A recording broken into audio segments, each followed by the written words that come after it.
Vous écoutez Le Rendez-nous, votre podcast hebdomadaire avec Bad Mulch et bien fait pour tous. Mesdames et messieurs, NB, posez-vous. Comment ça va Tu sais, les j'ai gens? essayé de faire une voix un peu radiophonique. J'aime bien le On concept. essaye. On devient de plus en plus compatible avec la radio, j'ai l'impression. Réservez-nous un spot Oui. sur la radio, on arrive. Faites de la pub pour nous, hein. Nous, si on est invité sur n'importe quel média, on se ramène. On est là pour débattre vos influenceurs préférés, ok? Bon, j'ai kidnappé Bad Mulch cette semaine. C'est vrai. Ça t'a plu? J'ai kiffé. D'être kidnappé comme ça? J'ai kiffé. J'ai gagné moins d'argent cette semaine du coup, donc je suis un peu en grosse galère maintenant. Je suis à 2 doigts d'être à la rue. Attends, mais au moins, Attends, t'as mangé la moitié des choses qu'il y avait dans mon placard, donc peut-être ça contrebalance un peu, non? Ok, c'est pas entièrement faux. C'est pas entièrement faux. Après, j'avais faim. Enfin voilà, Oui. j'ai fait le déplacement Franchement, pour venir pour chez pas qu'il y ait toi. une famine, t'es un des premiers à mourir, je crois. Hein. Non, mais je fais le déplacement pour venir jusqu'à chez toi, sachant que c'est 2 fois plus long que quand toi Oui, tu viens chez dans moi. ce sens-là, c'est vrai. Ouais. Ça me fait une telle dépense d'énergie, d'effort comme ça Non, pour faire un d'accord. tel Ok. périple qu'après en arrivant, bah oui, il faut que je mange un paquet de pâtes entier à moi tout seul. Alors, petit avant-goût de ce dont on va parler, des news du PolityWiki, Ah, des news de l'open source, le casque, ça y est, on parle du casque, on a décidé, on sort de notre silence, on parle du Vision Pro de Apple, enfin on on parle brise aussi l'omerta. de la dégénérescence de l'espèce humaine, aussi appelée OpenAI, Sora. Puis, le petit segment cinématographique, où on va revenir. Déjà, je l'ai forcé, du coup, quand je t'ai kidnappé chez moi, j'en ai profité pour utiliser le même instrument qu'ils ont dans Orange Mécanique. Et j'ai t'ai fait regarder les 2 films que tu devais regarder pour cette semaine. Donc, c'était Les Évadés et Le Cercle des Poètes Disparus. C'était horrible, On hein, va c'était en parler horrible. J'avais ensemble. pas, il m'a privé de mon tel pendant 4 heures d'affilée. Je pouvais Il a pas fait des doom spasmes, scroll les gens. Twitter. Je pouvais pas regarder mes stats YouTube Studio. J'étais forcé d'être assis devant et me concentrer sur un seul contenu pendant plus de 2 heures. Moi, je Un regardais cauchemar. pas le film, je regardais uniquement Mulch. Et dès qu'il prenait dans sa poche, je dis attends, cette scène elle est importante. Attends. Me coupe pas la parole. Comme ça, Le pire, c'est que c'est premier degré vrai. Genre, il y a eu 1 ou 2 moments comme ça. Genre, non, par contre, cette scène, tu peux pas. Ouais, genre, bro, non. Bruh. Aïe. Non, mais deux excellents films. Hein. Incroyable. Et à la fin de l'épisode, comme d'habitude, on dit la fin de l'épisode, mais en fait, c'est la moitié de l'épisode en fait qui est un segment questions-réponses où on vous répond à toutes vos questions. Vous pouvez d'ailleurs en poser pendant tout l'épisode, soit en allant sur lerendez-nous.fr nous soutenir, soit si vous êtes là en live, vous avez le lien qui est disponible pour vous. Ouais, le segment questions-réponses grand remplace petit à petit tout le reste de l'épisode à chaque fois. Mais c'est bien, moi c'est une bonne chose. J'aime trop répondre aux questions des gens. Je trouve ils posent des bonnes questions, hein, franchement. Je veux aussi sortir certains de vos commentaires qui font plaisir à lire. Oh yes. Allons-y.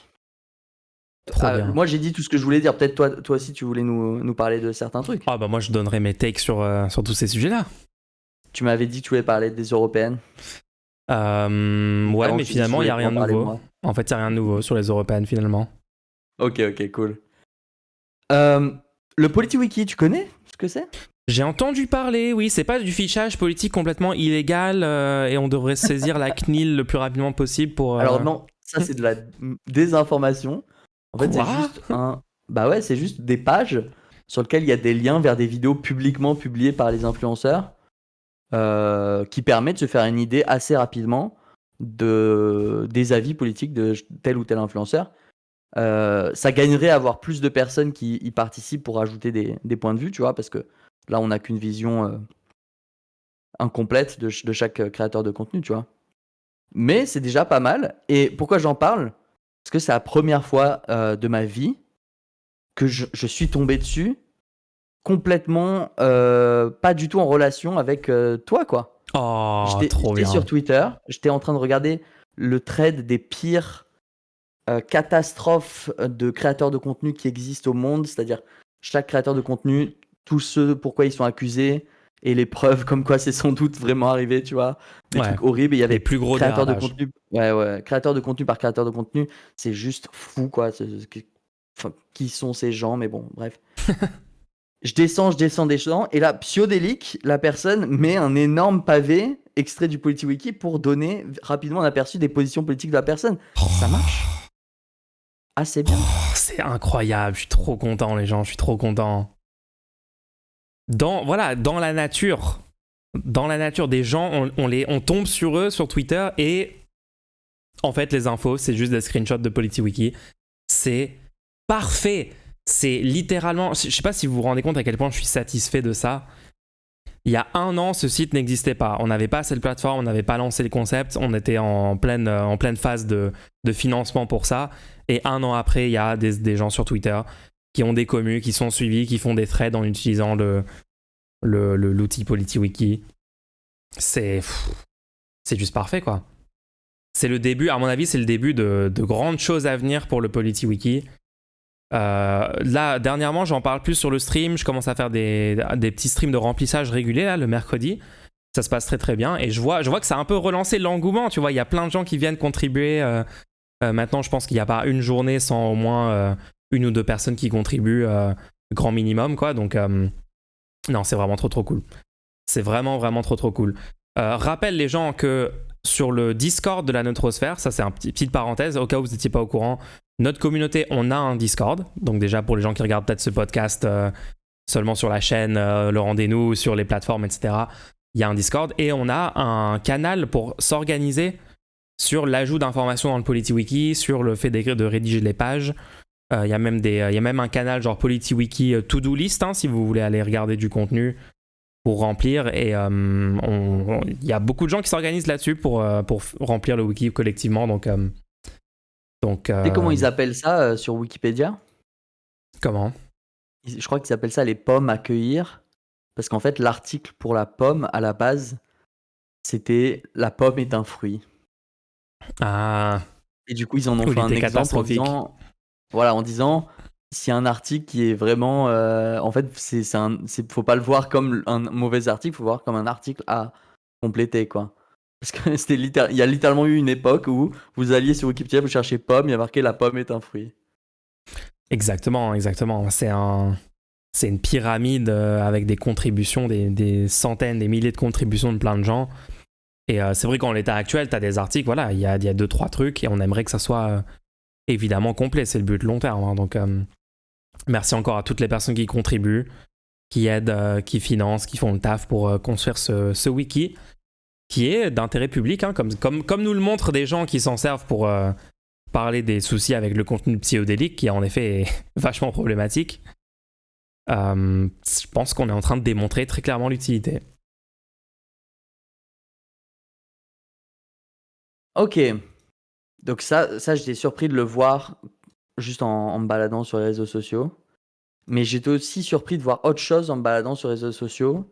La vidéo d'une femme marchant dans une rue assez sombre avec plein de spots publicitaires, le sol couvert d'eau avec des réflexions, etc.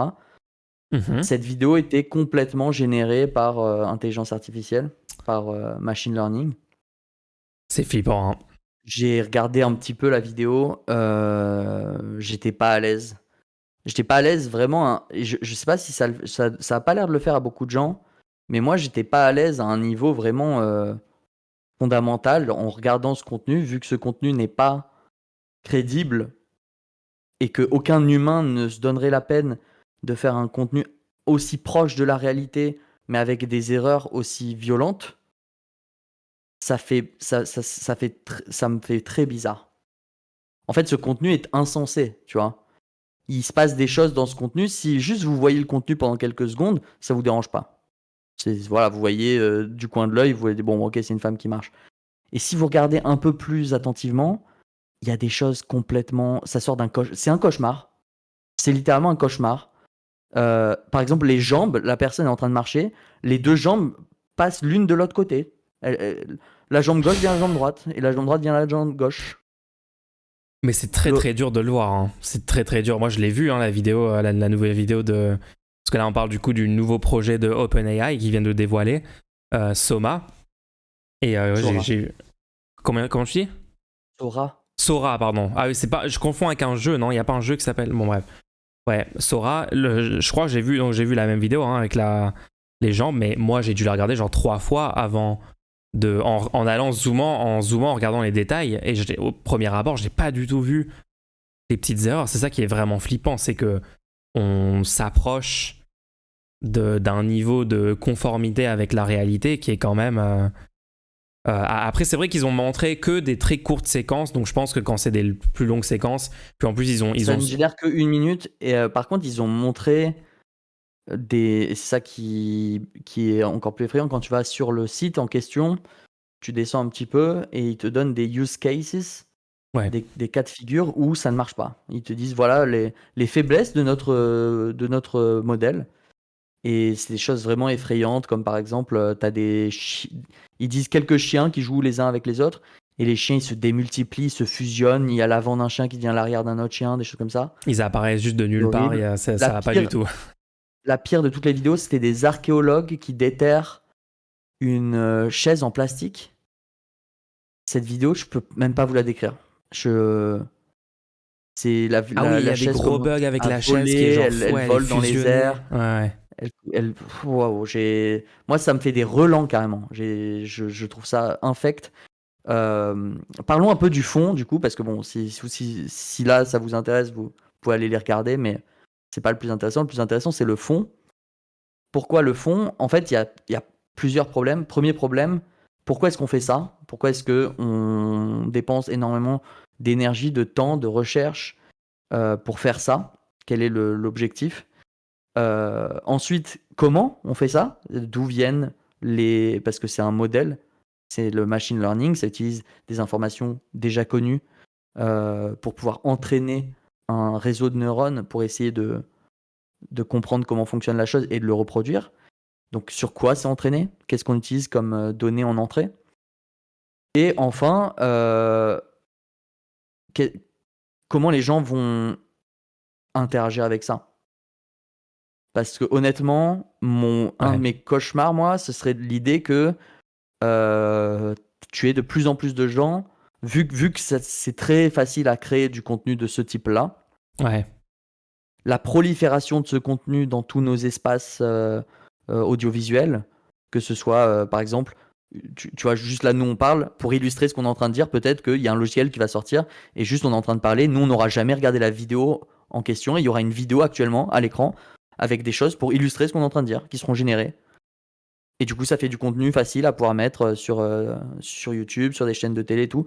Je suis sûr des créateurs vont commencer à faire ça. Moi, Donc, j'ai vu des gens dire ils pourront juste prendre des livres, des audiobooks tout entiers et genre recréer les scènes.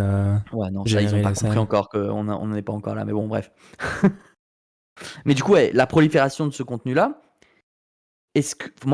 honnêtement, est-ce que tu as vraiment envie que des gens forment leur comprendre. Déjà, quand on avait du contenu qui était volontairement modifié pour créer de la propagande, avec une intention, comme par exemple toute la propagande pro-américaine qu'il y a eu pendant toute la fin du XXe siècle, tu vois. Ouais. Ça déjà c'était un problème parce que du coup ça crée des gens qui ont le cerveau complètement bah, infecté par cette vision du monde.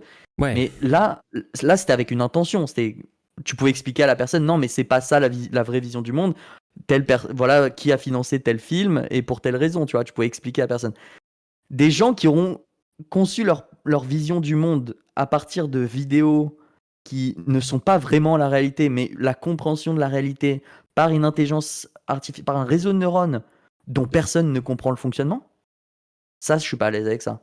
Parce qu'il faut comprendre que la machine qui réalise ces vidéos-là, c'est un réseau de neurones, et les personnes qui ont entraîné ce réseau de neurones ne savent pas du tout comment ce réseau de neurones fait pour faire ça. Je suis en train de regarder la vidéo des gens en train de bouger la chaise dans le sable. Arrête, tu vas voir. Moi, j'ai eu des cauchemars. C'est horrible. J'ai littéralement eu des cauchemars. C'est vrai que je comprenais pas trop ce que tu disais sur le truc. Oui, ça me dégoûte vraiment à un niveau viscéral et tout, mais c'est vrai qu'il y a un truc très dérangeant Regarde que pas ça n'a trop pas de longtemps les sens. mains parce que tu vois les mains Les deviennent mains, elles l'arrière, bougent comme la main ça. ça Ouais. devient l'arrière de la main puis ça redevient le devant de la main. Ah.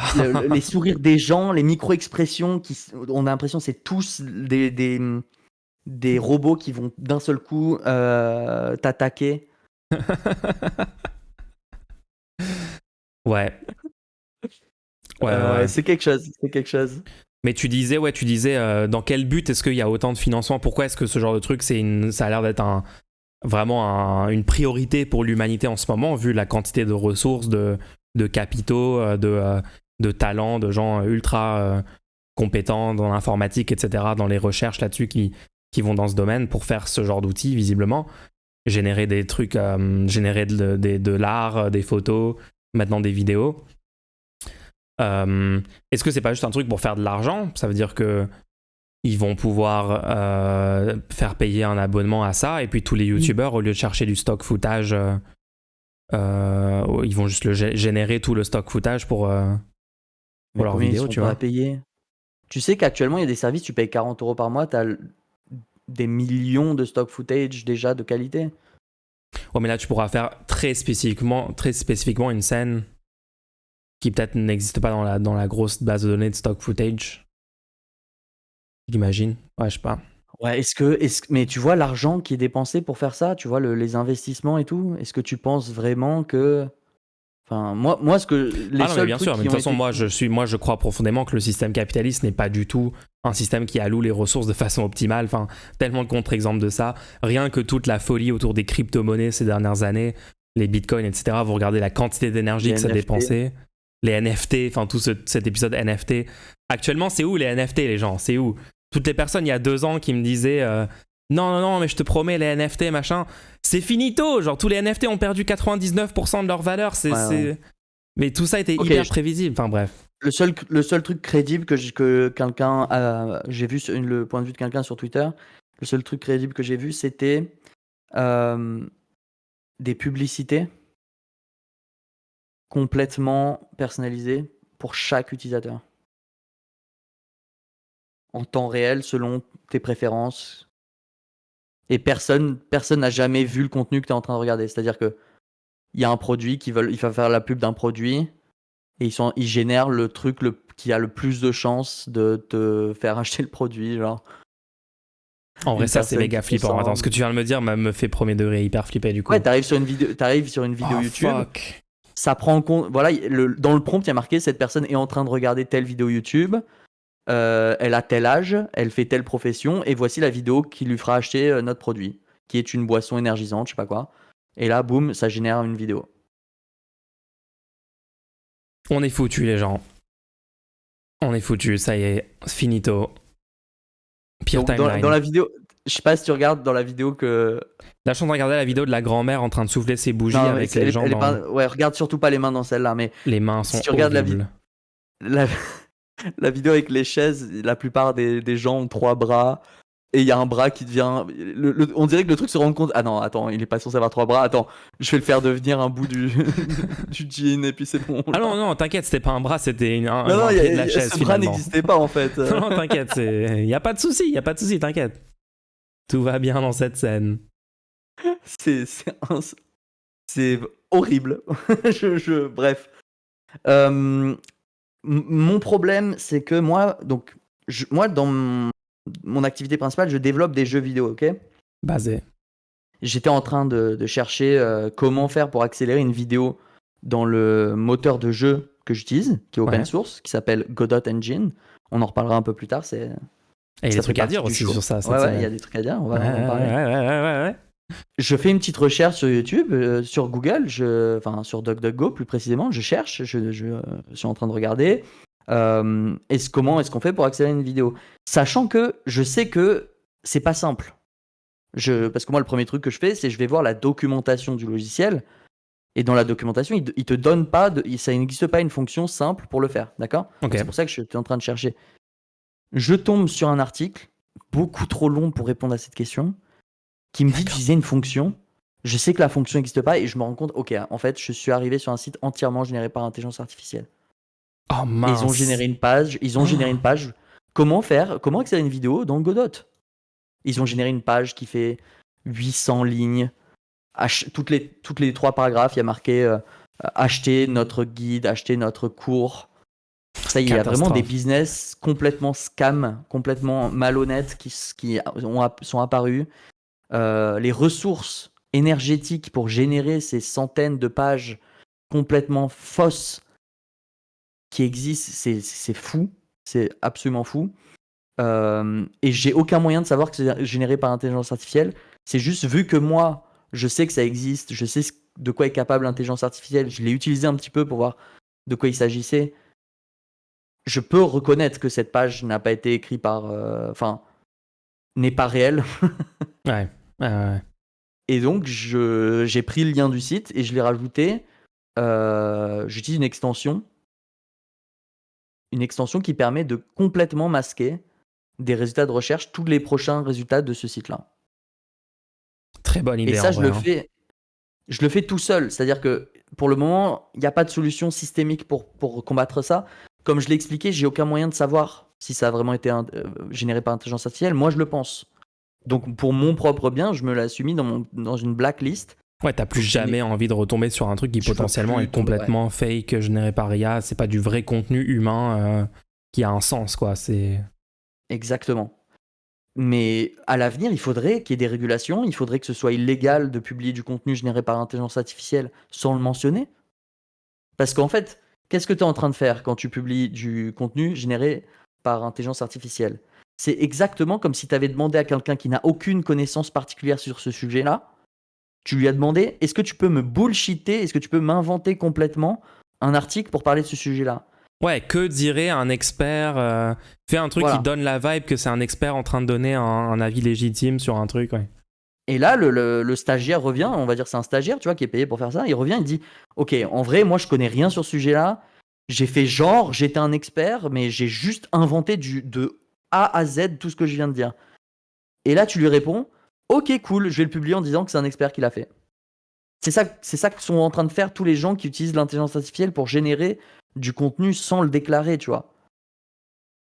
Ouais, tu le vois intrinsèquement comme un truc malhonnête, un truc trompeur. Bien sûr, il y a des régulations pour les journalistes. Si des journalistes font clairement des mensonges, tu vois, tu peux aller en prison, etc. Donc moi, je pense qu'il faudrait enfin, je sais pas du tout comment ça s'implémenterait, mais il faudrait interdire la publication de contenu généré par intelligence artificielle, généré par du machine learning, sans dire que c'est du machine learning, en fait. Ok. Alors attends, moi je vais te poser une question. J'ai déjà utilisé des outils IA pour étendre des photos. Il y a eu des cas où, genre, dans des miniatures de mes vidéos, j'avais une partie de l'image, mais vu la disposition de l'agencement, etc., avec le texte, il me manquait, il me manquait l'arrière de la tête de quelqu'un. Et donc, j'ai utilisé une IA pour générer le reste du truc manquant, pour que ça marche bien sur la miniature, en gros. Est-ce que donc, du coup, dans un tel système, dans ce cas-là, je dois dire oui, je fais des miniatures générées, enfin, genre partiellement, j'utilise des outils IA pour compléter des vraies images. À la limite, faut au moins qu'il y ait marqué photo éditée. Enfin, faut que ce soit genre de l'IA a été utilisé dans cette photo, quoi. Ouais, genre cette photo a été AI enhanced, tu vois. D'accord, ok. Parce que ça génère des parties de corps de la personne. J'ai généré les cheveux. En fait, imagine juste le fait de des vivre cheveux. dans une société où il y a du contenu généré par du machine learning qui n'est pas du tout contrôlé. Mm-hmm. Nous, on lutte contre le statu quo, tu vois.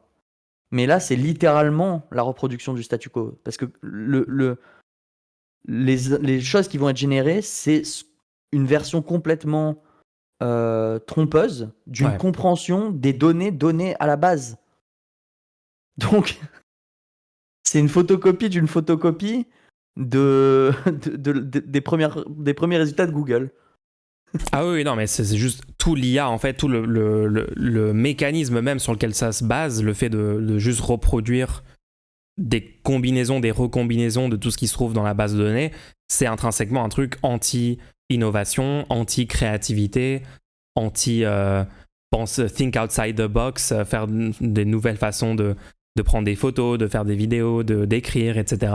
Puisqu'on est juste en train d'utiliser le passé pour régénérer des différentes combinaisons du passé, en fait. Donc, il y a un Et, énorme souci de reproduction du statu quo. Et ça fait des années qu'on le sait. Hein.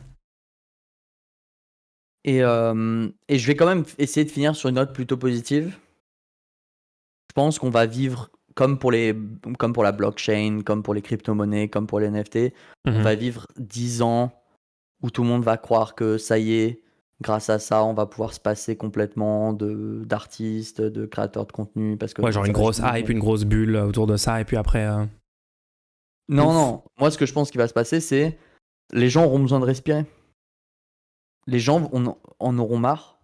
Un peu comme l'épisode qu'on avait fait sur le fait que les plateformes telles que YouTube, etc., ont commencé à plus trop avoir de contenu pertinent présent sur ces plateformes-là et qu'on devait revenir sur de l'achat de contenu. Tu te rappelles, on avait fait un segment là-dessus dans un. Ouais. Je pense qu'au bout d'un moment, les gens, bah, on va leur donner. Tu vois, on commencera à avoir par exemple un film entièrement généré par IA, des choses comme ça. Un service peut-être où tu mets un truc, tu marques un truc généré par IA, tu marques un prompt et il va te sortir 2 épisodes d'une série. Et après, tu dois payer pour avoir la suite de la série. Peut-être qu'il y aura ça, tu vois, dans 10 ans. Il y aura des propositions comme ça. Mais ce sera les pires navets que vous avez jamais vus, sans Ouais. aucune direction, sans aucun message, ou alors un message complètement. Personne n'essaiera de comprendre pourquoi le film se termine comme ça. Aujourd'hui, on essaie de comprendre. Aujourd'hui, tu regardes un film, la fin, elle est ambiguë, et tu essaies de comprendre, tu essaies de te dire pourquoi est-ce que l'auteur a voulu dire ça, Ouais, qu'est-ce qu'ils ont voulu transmettre qu'est-ce qu'ils ont voulu Ouais. transmettre, et bien que des fois, c'est beaucoup trop ambigu, et que du coup... Tu vois, c'est ça qui est intéressant, c'est lesquels sont les films les plus frustrants. C'est les films où justement la fin est ambiguë, personne comprend clairement quel était le message. Et après, t'as Ça, un ça va gros être que débat avec ça. tous tes potes Ça va sur être qu'est-ce que, que ça voulait dire. Ouais. ça va être que ça. Et je pense qu'à un moment, on va se dire, ok, il nous faut, parce que vu que l'intelligence artificielle est entraînée sur les données qui sont disponibles, si il y a une prolifération de données qui sont générées par IA, on va avoir une dégénérescence de plus en plus catastrophique du contenu. Parce que les prochaines IA vont se réentraîner sur les films générés par IA précédemment, donc ça va. Mais non, mais t'as raison. Sur le truc des discussions, personne pourrait avoir une discussion sur c'était quoi le message du film, qu'est-ce qu'ils ont voulu dire par là, etc. Enfin, après, oui, tu peux prompter peut-être avec des scènes. Mais en tout cas, si tout le truc est généré par un prompt, si l'ensemble du truc, genre l'histoire, etc., si tout est généré par IA, à quel moment les gens vont vraiment avoir un débat avec leurs amis pour savoir le sens? En fait, t'aurais juste l'air complètement fou d'avoir un débat sur c'est quoi le sens de ça, machin. C'est genre, non, mec, c'est généré par IA, en fait. Enfin, il n'y a pas de. C'est une chimère convoquée comme ça par un réseau de neurones qui a imaginé un truc complètement vide de sens humain, parce qu'il n'y a pas d'intentionnalité, il n'y a pas d'intention, il n'y a pas de. Alors, ouais, attention. Mais c'est déjà le cas aujourd'hui, L'art IA, tout le monde s'en fout, en fait. Hein. Mais non, mais c'est ça qui est intéressant, c'est. On n'est pas en train de dire que l'IA globalement c'est une catastrophe parce que le machine learning et l'entraînement de modèles est utilisé depuis des vingtaines d'années et c'est très utile. C'est ce qui est au fondement de la reconnaissance de l'écriture. Par exemple, le fait que quand tu écris, ils reconnaissent que pouvoir faire de l'optical character l'OCR. recognition. Plein de trucs sont hyper utiles, sont basés sur les modèles de machine learning. Le problème pour moi, et je le dis depuis le début, j'en parlais déjà, je me rappelle en 2018, quand il y avait déjà du machine learning qui commençait à apparaître et tout. Pour moi, le problème, c'est l'idée. Il y a deux problèmes. Le premier problème, c'est que certaines personnes pourraient croire que ce sont des algorithmes. Ce ne sont pas des algorithmes. L'algorithme, c'est le modèle. C'est l'idée d'avoir un réseau de neurones. Ça, c'est l'algorithme. Mais ensuite, une fois qu'on a entraîné le modèle, c'est plus un algorithme, ça. C'est juste un réseau de neurones entraîné. Et ça, du coup, il y a rien, il y a aucune sûreté. Tu vois, toute la oula, Le déterminisme d'un algorithme. tout le déterminisme que tu as normalement avec un algorithme est absent du fonctionnement d'une intelligence artificielle parce que l'intelligence artificielle, tu l'as entraînée sur un modèle. Si tu lui donnes pas, tu l'as entraînée sur une base de données.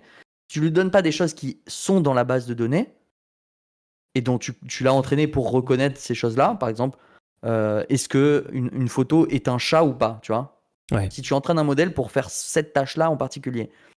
Si tu lui donnes une des photos qui était dans ta base de données de chat, tu es sûr, puisque tu l'as entraîné là-dessus, que en sortie, il va te dire oui, voilà, ça c'est, il y a bien un chat sur cette photo. Et on croise les doigts pour se dire que le réseau de neurones a à peu près compris ce qu'il était censé chercher, qu'il a trouvé une méthode pour comprendre s'il y a un chat ou pas. Mais on n'en sait rien. Et donc on va Ouais. lui donner une nouvelle photo, on va lui demander est-ce que c'est un chat ou pas. Et si c'était pas dans notre base de données, on est en train de prier, on est en train de se dire s'il te plaît, ne sois pas débile, espérons que ça ait bien compris tout ce qu'il faut. Et c'est pas toujours le cas. D'ailleurs, dans la reconnaissance faciale ou dans les tests de CV, il y a eu des énormes problèmes Scandale. Ouais. du fait que la base de données elle-même était biaisée et du coup l'algorithme n'a pas appris à reconnaître le CV comme nous on aurait voulu sur la base de est-ce que cette personne va être utile pour le job, mais ils ont appris à reconnaître un bon CV ou pas à partir d'autres facteurs qui étaient pris en compte dans la base de données, tels que est-ce que cette personne est un homme blanc. Parce que et ce facteur-là a été détecté par le réseau neurone et a été utilisé pour déterminer si oui ou non c'est un bon CV, puisque on lui a donné des CV qui étaient considérés bons, des CV qui étaient considérés mauvais par des humains. Et ouais. Donc c'est pas un algorithme. Il n'y a pas eu un algorithme pour Et tu peux déterminer. jamais, et en fait, tu peux jamais prouver en observant le mécanisme lui-même que c'est un critère explicite dans le réseau de neurones de dire est-ce que t'es un homme blanc ou pas, tu vois, parce que c'est complètement une boîte noire une fois que c'est entraîné. Après, tu peux le prouver. Enfin, il y a plein de recherches là-dessus. Hein, pour derrière, une fois que le truc est figé, après tu peux prouver les biais que ça. Mais voilà, c'est moins détectable au premier abord, disons quoi. Donc moi, je suis pas contre l'utilisation ponctuelle. Pour moi, pour qu'une utilisation d'un modèle fait par machine learning soit éthique, il faut déjà que ce soit pas directement du début jusqu'à la fin de la requête. C'est-à-dire que il faut que ce soit sur une partie compartimentée très très spécifique de la requête. Par exemple, si jamais je prononce une phrase, il faut pas que je pose une question, tu vois. Il faut pas qu'il y ait un modèle qui à la fois comprenne ma question, l'interprète, fasse les recherches en ligne et me donne un résultat. Il faut pas qu'il y ait un seul modèle qui ait appris à faire tout ça. Il faut par exemple qu'il y ait un modèle qui entend ce que j'ai dit et essaie de le transcrire, de me donner un texte. Et après, il faut qu'il m'affiche le texte, puisque, deuxième truc pour moi, pour que ce soit éthique, il faut qu'on vérifie les outputs. Il faut que ce que nous renvoie le modèle de machine learning, il faut qu'on vérifie qu'il n'a pas fait n'importe quoi. Puisque, vu qu'on ne peut pas le garantir à l'avance, il faut que ce soit un humain qui spécifiquement se dise est-ce que c'est une bonne réponse ou pas. Parce que là, ils nous ont eu OpenAI et ChatGPT là. L'année dernière, ils sortent leur projet en disant c'est un projet de recherche. C'est en bêta, on le sort aux gens, mais c'est juste pour que vous voyez comment ça fonctionne. Alors attention, parce que tant que c'est en recherche, il va vous donner des réponses qui seront fausses. Il va vous donner des réponses insensées. Des fois, il va être insultant. Et même, de toute façon, tout ce que vous dites est enregistré et on le garde sur nos serveurs. Ok, bah écoute, c'est un modèle de recherche, donc si tu veux le tester, c'est à tes risques et périls, tu vois. Ouais, ils ont dit version bêta, voilà quoi. Est-ce que tu as l'impression que les gens utilisent ça comme une version de recherche actuellement? Est-ce que tu as Non. l'impression que OpenAI prétend encore dans sa communication que c'est quelque chose de recherche? Non, Ou est-ce que non, ça non, y est, on a c'est... tous considéré que c'était un produit à utiliser en production et qui était censé être... Alors que c'est pas le cas. Normalement, tu ferais dans un monde à peu près éthique, tu fais une requête et elle doit être, si c'est un produit proposé commercialement, la requête doit pas sortir au public tant qu'elle n'a pas été vérifiée par quelqu'un. Donc, tu fais une requête, le modèle génère une réponse et il y a un modérateur qui s'assure qu'il n'y ait pas des mensonges, que ce que tu as posé, enfin, que la réponse peut. Tu vois. Et Ouais. à un moment, cette étape-là a complètement disparu. Ce qu'on n'accepterait pas du tout dans d'autres cas de figure. Hein. On n'accepterait pas du tout que tu poses une question à quelqu'un et qu'il te donne des mensonges et que ça passe, quoi. Mais là, on accepte parce que c'était à la base, c'était un truc de recherche. Bref, et du coup, je reviens sur mes trucs, comment faire pour que ce soit éthique pour moi. Donc déjà, premièrement, ça doit être des toutes petites parties dont on comprend bien quelle est censée être l'entrée, quelle est censée être la sortie, tu vois. Oui, oui. Comme reconnaître des caractères, reconnaître la voix, Exactement. classifier des images. Ouais.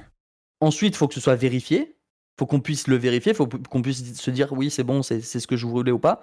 Donc, tu vois, par exemple, le fait de pouvoir poser des questions, quelle est la raison de vivre, tu vois. Le fait de pouvoir poser cette question-là à ChatGPT, bon, c'est marrant, tu vois. Mais vu qu'on peut techniquement pas savoir si c'était oui ou non une bonne réponse, pour moi, l'usage est clairement pas éthique. Puisque tu peux pas techniquement dire oui, c'est bon, il a fait ce qu'on voulait de lui. Puisqu'on n'a pas de réponse à ça, nous-mêmes. Donc on est sûr d'avoir quelque chose qui est problématique, tu vois. Ouais. Et le dernier Surtout truc. on n'est pas à l'abri de. Ah, en fait, il n'y a pas de raison de vivre.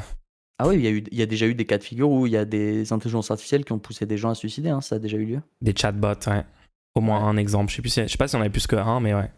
Il y a eu au moins un exemple, ouais. Ah, et le dernier truc, c'est. Je crois que c'était dans une vieille présentation de IBM, je crois, où il disait la machine ne peut pas être tenue pour responsable. Donc la machine ne doit pas prendre de décision. Ça, c'est très important à garder à l'esprit. Une machine ne devrait jamais prendre une décision, puisque tu vas pas pouvoir te retourner vers la machine et dire ah c'était la mauvaise décision, c'est ta faute, tu vois. C'est ça. Ouais, il n'y a pas de responsabilité. Enfin, il n'y a pas de accountability qu'on peut mettre sur une personne qui est. Ouais. Parce que du coup, c'est Exactement. quoi? Est-ce que c'est les développeurs? Enfin, ça, c'est tout un problème. Je me souviens, c'était un gros sujet de discussion avec les voitures autonomes. Ça, c'est genre qui aurait la responsabilité en cas d'un accident. Et c'est la même chose pour toutes les autres applications de cette technologie. Hein. Ouais. Bref, et si on ajoute à tout ça le fait que écologiquement c'est une catastrophe, les gens, si vous avez des questions sur le fonctionnement du monde, l'histoire, allez sur Wikipédia, Ouais, c'est faites ça. des recherches. Hein.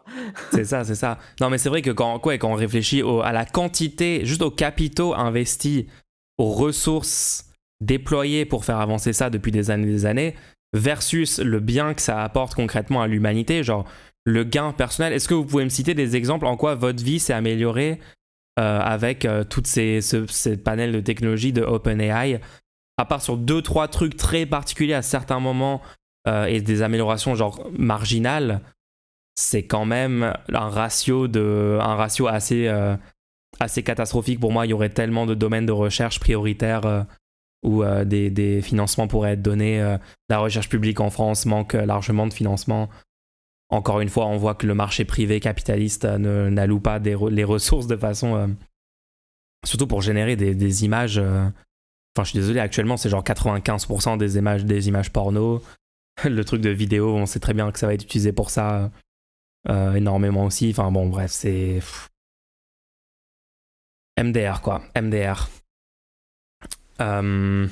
Ouais, et pour finir sur le truc des artistes, moi je pense que ça va lancer un énorme mouvement dans quelques années où juste les gens vont vouloir du fait par des humains. Genre, tu vas Ouais, commencer à le avoir. label, genre vrai art fait par des vrais humains. Ouais. Ouais. Bah, on Bah est oui, bah, littéralement dans les trucs de dystopie. On est dans les trucs de. Maintenant, il y a les versions artificielles, il y a les versions certifiées, fabriquées par humains. Mais aussi, moi, je m'inquiète du fait qu'on est dans une année d'élection en France, européenne, 2024, dans quelques mois. Aux États-Unis aussi, c'est les élections présidentielles en novembre 2024. Quel va être l'impact politique d'avoir un outil où les gens peuvent générer des vidéos? Visiblement, ça va marcher avec des personnes célèbres, donc des hommes et des femmes politiques. Voilà quoi. Moi, je suis 100% sûr. On voit très bien l'extrême droite française aujourd'hui sur les réseaux sociaux utiliser les générateurs pour générer genre une image de une femme blanche dans le métro en train de se faire hurler dessus par 3 migrants en disant regardez, voici la situation en Europe, la subversion migratoire, je sais pas quoi. Ils sont déjà actuellement en train d'utiliser ça avec les générateurs pour les images. Ils vont faire ça avec les vidéos, c'est sûr, dans quelques semaines, dans quelques mois. C'est complètement prévisible, d'accord? Et qu'est-ce qu'on va faire quand on a des vidéos qui vont avoir de 3 millions de vues sur Twitter, partagées en masse par l'extrême droite? d'une agression complètement générée par IA, tu vois. Enfin bon, bref, c'est. Et inversement, le fait que on ne pourra plus croire dans une vidéo. Et du coup, que ça donne la possibilité pour n'importe quelle personne dont on découvre une vidéo incriminante de dire ah non, mais celle-là a été générée par intelligence artificielle. Oui, oui, J'ai oui. jamais fait ça. Ah non, ces anciens tweets de 2012, non, non, cette photo est générée par. Oh, attends, les anciens tweets, c'est déjà trop facile, mais. Ce Non, mais clip de moi là, en train de faire, en ouais, train une de dire un vidéo truc où. raciste Ouais. en soirée, soi-disant d'il y a 10 ans, c'est pas moi. Aïe, aïe, aïe, aïe, aïe. C'est compliqué, hein. C'est compliqué. Mais donc toi, tu dis il faudrait le réguler, il faudrait que ce soit littéralement illégal de poster une vidéo générée par IA sans indiquer clairement que c'est généré par IA. Bah, oui, en fait, c'est important de. Enfin, ok, juste si tu sais pas si ça a été généré par IA ou pas, pour moi, ça pose des gros problèmes puisque déjà, premièrement, si on doit à l'avenir entraîner des modèles, le fait de ne pas pouvoir détecter et de réentraîner les modèles sur des choses générées par IA, c'est une catastrophe, premièrement. D'accord. Et deuxièmement, pour les personnes qui regardent ça, le fait de que leur conception du monde soit basée sur des images créées par un truc qu'on ne comprend pas du tout dont on ne comprend pas du tout le fonctionnement, En pensant que c'est la réalité. pensant que c'est la réalité, c'est problématique. Et troisièmement, le fait de croire que ces images sont réelles, je vois plein de cas de figure où ça peut poser problème. Hein. Après, on pourrait te dire la même chose avec juste les images retouchées, les gens qui photoshopent les visages, etc. Mais ça, Bah, il y a eu un mouvement en là-dessus. effet, Et il y a oui, déjà, il y a ouais. déjà eu un mouvement là-dessus. Les gens ont dit c'est un problème. Tu Et il vois, y a il y eu a eu une loi, les il y a eu mêmes une loi critiques. sur, ouais, ouais. Il y a eu la même critique. Regardez un peu comment ça trompe complètement les gens. Les gens commencent à avoir des problèmes psychologiques, à s'imaginer qu'ils devraient ressembler à ce qu'ils voient dans les magazines. Il faut maintenant dire que dans un magazine, si c'est retouché, il faut mettre photo retouchée. Et moi, je pense que c'est une bonne chose de devoir mettre photo retouchée, tu vois. Mais est-ce que tu mettrais un nouveau truc pour, en plus de photos retouchées avec intelligence artificielle ou vidéo retouchée ou juste retouchées, tu vois? Parce qu'il y a déjà des vidéos, enfin, il y a déjà des vidéos qui ont l'air vraies, mais c'est du CGI, mais c'est pas généré par un.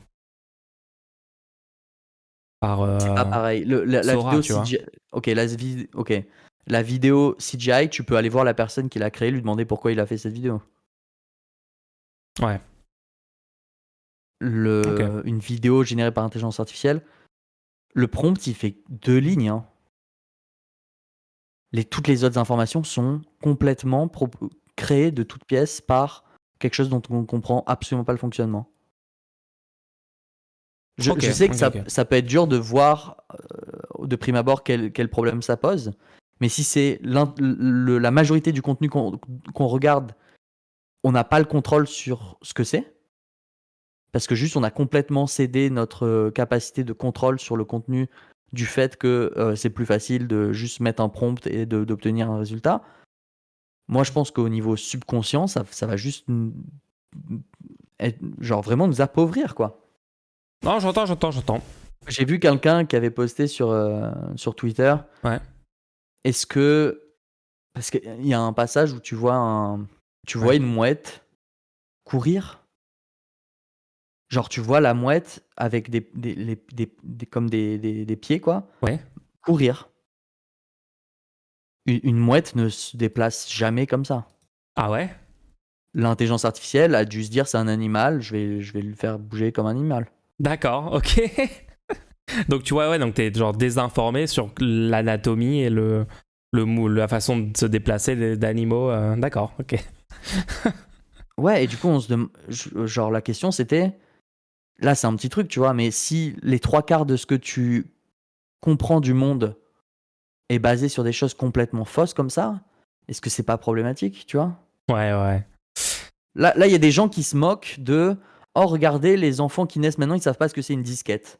Ou ils savent pas pourquoi l'icône du téléphone ressemble à ça. Lol, c'est marrant, tu vois. Il y a des gens qui, tu vois, il y a eu ce mouvement un petit peu, tu vois, genre Ouais, ouais, vite lol, tu fait. sais pas. Ouais. Mais imagine c'est ça avec le monde.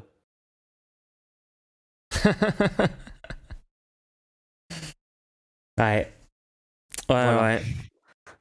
Non, c'est sûr, c'est sûr, c'est sûr. Bref, n'allez pas voir. Si vous êtes curieux, allez voir 2 secondes, mais essayez de rester le plus aussi voilà. Pourquoi est-ce que je voulais que ce soit marqué? Moi, j'aimerais juste pouvoir appuyer sur un bouton, ne plus jamais voir ce contenu. Ça me fait peur, je suis faible, j'ai envie de vomir à chaque fois que je vois ce contenu, et je veux plus jamais le voir de ma vie, et j'aimerais pouvoir juste cliquer sur un bouton, et et vu que tout le monde doit labelliser son contenu, que ça me permette de juste le cacher de ma vie. Tu vois. Après, la vidéo de Trump et Biden qui mangent des spaghettis, c'était quand même du contenu. On est d'accord que c'est un cauchemar, quand même. Oui, mais moi j'aime bien regarder des films d'horreur, tu vois. On est d'accord que je pense. Est-ce qu'on peut se mettre d'accord sur le fait que si la moitié du contenu que tu te regardes est généré de cette manière-là, tu deviens psychopathe? Est-ce qu'on peut être d'accord là-dessus quand même? Oui, ça te ronge le cerveau, ouais. Ok, ouais, ok. Bon. Voilà, donc ça c'était Sora, les gens. C'était Sora, la dernière innovation. On passe à la Des vidéos suite. générées par IA. On passe à la suite. Alors, j'ai mentionné le fait que je faisais des jeux vidéo. Yes. Il s'est passé Et un gros truc cette semaine, non? On a déjà parlé du moteur de jeu Godot Engine, donc qui est un moteur de jeu, donc un logiciel qui permet de créer des jeux vidéo qui est complètement libre et open source, c'est-à-dire que tout le monde possède le code, tout le monde peut utiliser le code et gratuitement et librement et le modifier et tout. C'est le Blender du moteur de jeu vidéo. On en a pas mal parlé. Ah oui, donc certains disent Godot. Je dirais Godot pour la suite de cet épisode, désolé.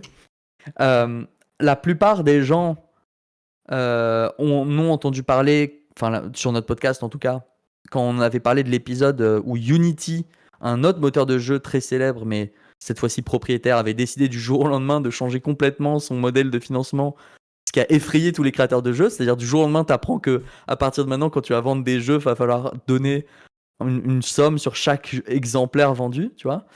Ouais. Ça avait fait fuir des gens parce que vu que c'était complètement ça sortait de nulle part, les gens ils se sont dit attends, du jour au lendemain, le logiciel que moi-même j'ai créé, on peut me demander maintenant de payer sur chaque version que j'ai vendue et tout. Donc ça fait peur aux gens.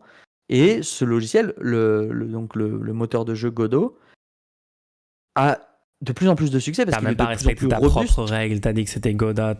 Waouh. Tu cèdes au chat. C'est triste, hein. Il est de plus en plus robuste. Il y a la version 4 qui est sortie récemment et tout. Bref, moi, c'est le logiciel que j'utilise pour faire mes jeux. Et mon jeu a été choisi Let's go parmi d'autres pour valoriser le moteur dans un showreel. Donc, les gens, le showreel des meilleurs jeux de 2023, même s'il est sorti en 2024, je sais pas pourquoi ils l'ont appelé 2023, mais le jeu de BPT qui va sortir bientôt est dans la liste, je sais quoi, c'est genre top 30 des jeux sélectionnés, ouais, je crois qu'il y avait 500 jeux soumis. Alors, il y a des jeux, il y a aussi des outils et tout. C'est incroyable, les gens, on est trop contents. En tout cas, bravo, hein, bravo. Gros achievement. Moi, ça me fait plaisir parce que j'utilise ce logiciel tous les jours. Des fois, je dis, je contribue. J'ai jamais contribué au code. J'ai déjà contribué en disant il y a un bug là, ou alors ça serait peut-être une feature à ajouter ici. Mais j'ai jamais contribué plus que ça. J'ai pas pu donner beaucoup financièrement parce que j'ai pas encore sorti mes jeux. Ils sortent bientôt, les gens. Restez avec nous. Ne vous inquiétez pas, on en parlera sur stream, on fera un gros event et tout. Hein. Du coup, j'ai pas forcément les moyens de contribuer financièrement.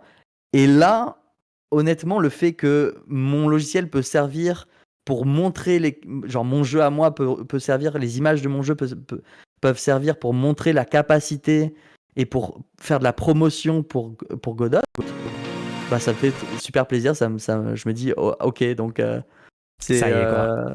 C'est two-way. Tu vois. Mais franchement, les graphismes, non, en fait, t'as tellement fine-tune, t'as tellement soigné en fait la qualité graphique de ton jeu, que ce soit les effets, les environnements, les textures, enfin un tas de choses. Moi, je trouve que c'est totalement mérité. Enfin, moi, je me souviens quand t'avais soumis le jeu, je m'étais dit, non, mais attends, si là, il sélectionne pas ça, c'est un jeu en 3D, super original visuellement sur le gameplay, etc. S'il le sélectionne pas pour montrer en fait les plus beaux jeux faits avec leur moteur, c'est juste, ils ont rien compris, quoi. Donc en vrai, toi, t'étais doomer, hein, tu vois qu'il fallait pas doomer, hein. Fallait pas doomer là-dessus. Moi, C'était pas Doomer, j'ai dit je pense pas que ce sera choisi. C'est pas Doomer ça. Non, c'est pas du tout doomer. Oui, pour les gens dans le chat, je vous mets le timestamp de la vidéo. Je vous l'ai mis, mais allez le voir. C'est la vidéo, vous tapez sur YouTube au pire, c'est Godot 2023 Showreel à 2 minutes 07. Et vous avez le jeu. Tu veux donner le titre Octaedron. Octaedron. Ouais. Thinking Dimensions. Bah, moi, ça me fait plaisir en tout cas de pouvoir contribuer de cette manière-là pour le moment. Non, c'était bien. Ça a bien égayé notre semaine d'avoir ce petit point-là de marquer, quoi. Hein. Et est-ce que tu as eu des retombées? Tu as des gens qui t'ont. Oui, tu as un tweet qui a un petit peu popé dans la communauté Godot et tout. Ouais, j'ai dit aux gens si vous voulez voir où en est le jeu maintenant, voilà où il en est. J'ai mis des images actuelles du jeu et ça a pas mal tourné. Mais ouais, franchement, Godot, il commence vraiment à concurrencer parce qu'on n'en avait pas parlé. Ça Mais fait vraiment qu'on n'a pas parlé, ouais. ouais, on n'avait pas parlé depuis un moment, mais il y a eu des nouveautés. C'est-à-dire que aujourd'hui, ils proposent des services, donc cette fois-ci payants, parce que les consoles de jeux sont propriétaires. Le moteur, lui, a beau être open Libre. source, les consoles pour lesquelles vous pouvez publier, elles sont propriétaires. Donc tout le SDK pour chaque console, donc tous les logiciels qui permettent de publier sur les consoles, donc PS4, Xbox, Nintendo Switch, ça c'est propriétaire, tu vois. Donc il y a toujours eu un problème où tu vois, c'était un peu la critique, genre ouais, il est bien votre moteur de jeu, mais vous pouvez jamais publier sur les Comment les on fait consoles si parce on que veut vous être êtes- sur PS5, Voilà. etc. Ouais. Et qu'est-ce qui s'est passé? Ils ont été énormes cerveaux, ils ont créé en fait une entreprise Yes. propriétaire qui vend un service qui est bah du coup on peut votre jeu que vous avez fait sur le logiciel open source, on peut nous le porter avec un logiciel propriétaire juste pour faire le portage, tu vois, juste pour faire le petit lien entre la console et le jeu lui-même. Et du coup ce service existe maintenant, ce qui fait que le moteur est un sérieux une sérieuse alternative maintenant à Et tous les ouais. autres moteurs. Et ouais, Sont c'est un peu ce qui se passe, propriétaires. enfin ce qui s'est passé avec Blender contre Maya et contre Cinema 4D et contre des autres logiciels propriétaires. Je sens que quand même la pente est en train d'être remportée. Enfin, Godot est en train de devenir un peu le nouvel outil. Et la vidéo, juste pour vous faire une idée, les gens, la vidéo, le nouveau showreel de cette année est déjà à 150 000 vues sur YouTube. Celui de l'année dernière, il a fait beaucoup, genre c'est quoi, 600, 700 000 vues en tout? 700 000 vues l'année dernière. Se dire En un que an. là, il y a eu autant de vues. Il y a eu un quart des vues d'il y a un an. En une semaine, il y a une bonne dynamique, quoi. Ouais, en moins d'une semaine, ça va sans doute aller, on espère, à 1 million de vues et tout dans quelques mois, cette vidéo. Je pense qu'il y a une petite hype autour de Godot et le fait que, quand même, tu sois sélectionné dans le showreel officiel de cette année-là, j'espère que ça portera ses fruits, quoi. En tout cas, c'est très stylé et on attend avec impatience la sortie du jeu prochainement, ainsi que le japonais que tu vas me payer parce que tu vas le sortir juste après la sortie de mes nouvelles vidéos. On verra ça. On verra. Et je peux peut-être embaucher un avocat pour voir un peu les termes de notre contrat, pour voir si je peux pas essayer Ok, de très voir bien. si je peux voir s'il y avait pas une faille. Très bien, Par le exemple, même avocat que Thibaut InShape, c'est ça? Oula, On sait où sont tes allégeances, PPT. on n'est va pas naïf parler là-dessus. d'autre chose. Ok. Bon, Non, peut-être je peux trouver des petites lignes, tu vois, genre. cherche Peut-être toujours. peut-être on a dit Écoute. en 2023, peut-être on avait dit genre le premier a publié en 2023 là, en premier la vidéo ou le jeu.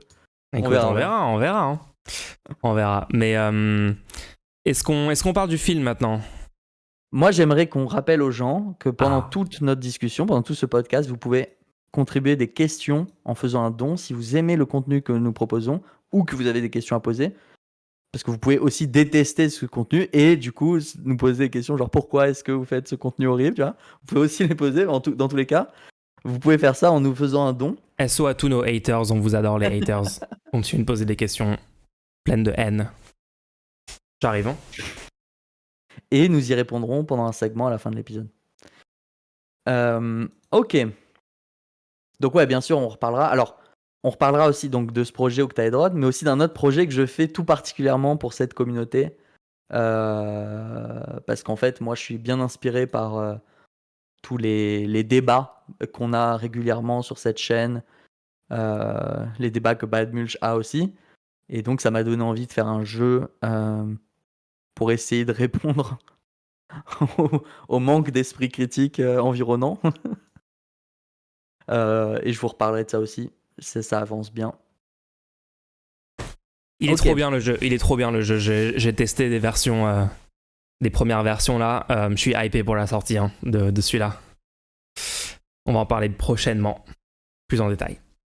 Passons. Ouais, on peut parler du film rapidement. D'abord, Les Évadés, puisque du coup, tu as pu le regarder la semaine dernière. N'hésitez pas à aller voir ce que j'en ai dit la semaine dernière dans l'épisode de la semaine dernière. Mais là, on va faire juste un petit peu parce que vu que maintenant tu l'as vu, peut-être 2-3 mots à dire dessus. Bah ouais, donc moi j'ai fait ma petite session rattrapage. Oh là là là là, j'ai trop kiffé ce film. C'est tellement puissamment anti-défaitisme. C'est tellement un message d'espoir en fait. Mais tu me l'as bien décrit la semaine dernière parce que tu as réussi à ne pas me spoil. Et donc je m'attendais pas du tout. Je voulais vraiment que tu puisses l'apprécier. Non, t'as été super stratégique. T'as quand même dit des trucs, mais t'as été méga stratégique, ouais. Est-ce que je fais un bon segment du rendez-vous ou est-ce que je le préserve un peu pour qu'il puisse apprécier le film? Non, mais c'est juste. Ouais, non, t'avais totalement raison sur le truc de la critique de le fait que les prisons américaines à cette époque et même toujours aujourd'hui ne réinsèrent pas du tout les gens dans la société. Ils sont juste remis là. Ils disent, ça y est, ils ont vécu là pendant 30 ans dans cette micro-société, on va dire, à l'échelle d'une prison. Et après, ils sont rebalancés dans le vrai monde 30 ans après. Enfin, catastrophique, on le voit très bien dans le film. Mais non, de loin, le truc le plus puissant, c'est juste le message d'espoir, quoi, qui est genre, peu importe les circonstances, elles peuvent paraître les plus horribles, les plus désespérantes. Il y a toujours une lueur d'espoir et c'est trop bien parce qu'il y a ce débat en fait, il y a littéralement un débat entre quelqu'un qui a de l'espoir, qui est en mode on va y arriver, il y a un futur où on sort de la prison, où les choses se passent bien, où on vit des belles expériences, on a une bonne vie, on est heureux, on est libre, et t'as le débat tout le long entre ce personnage là et j'oublie son nom, j'oublie les noms de tous les personnages, je suis catastrophique pour comment Red. L'autre, le principal. Ah. Ok, t'es aussi catastrophique que moi pour. Le pote de Red. Ok, le personnage principal. Attends. C'était Dufresne quelque chose. Ouais, Dufresne, voilà. Nom de famille Dufresne. On va dire Dufresne. Donc, Dufresne qui est celui qui a de l'espoir et tout. Et le débat entre lui et Red, joué par Morgan Freeman, tout le long. Et la fin qui montre qu'en fait il avait raison. Et il s'évade. Non, c'est juste parfait, quoi. C'est juste parfait. J'ai adoré. Andy Dufresne. Il s'appelait. Il est trop bien, Andy Dufresne. Enfin, juste sa vibe est parfaite, quoi. C'est un génie. Voilà, pas grand chose d'autre à dire dessus. Allez le voir. Si vous l'avez pas encore vu depuis la semaine dernière, là, ça fait quand même 3 semaines qu'on traîne le film. Allez le voir, ok? Juste montrez-le à des gens qui sont en mode on va pas y arriver et tout, ok? Et puis c'est un bon film. Franchement, c'est un très bon film sur le point de vue technique aussi. Hein. Et le fait que, ok, il y a beaucoup de films où la personne, tu vois, c'est une lutte personnelle. C'est cette personne-là essaye de s'en sortir. Mais là, c'est pas vraiment la vibe que dès le début, ce qu'il fait, ça a pas l'air d'être pour lui. C'est-à-dire, par exemple, dès le début, il va réussir à arranger le fait qu'ils puissent tous boire une bière sur le toit de la prison. Et lui, c'est ça le power move, c'est ça qui montre à quel point cette personne est spéciale. Une fois qu'il a négocié pour que tout le monde puisse avoir des bières pendant qu'il travaille, on lui en propose une, il dit ah non, moi je bois pas. C'est parfait, c'est juste parfait. Quel Chad. Et tu vois, non seulement il fuit de la prison, mais il démonte complètement l'institution. C'est-à-dire qu'il arrive à comment ça s'appelle? Il envoie des journalistes toutes les informations et les membres de la prison qui sont corrompus et tout se tombent. Tu vois, donc c'est un win-win-win. C'est incroyable, c'est le truc le plus gros cerveau possible, quoi. Il fait tout simultanément. Passons Au cercle des poètes disparus, Waouh. l'autre film. Alors celui-là, j'ai encore plus de mal à vous le spoiler. J'espère que vous l'avez vraiment regardé. Waouh. Si vous l'avez pas regardé, allez le voir. Gardez-vous la suite de l'épisode pour une autre fois. Le cercle des poètes disparus. Je crois que celui-là, c'est parce qu'à la base, j'ai vendu ces recommandations comme des films qui pourraient carrément changer votre vie si vous le regardez dans les bonnes conditions.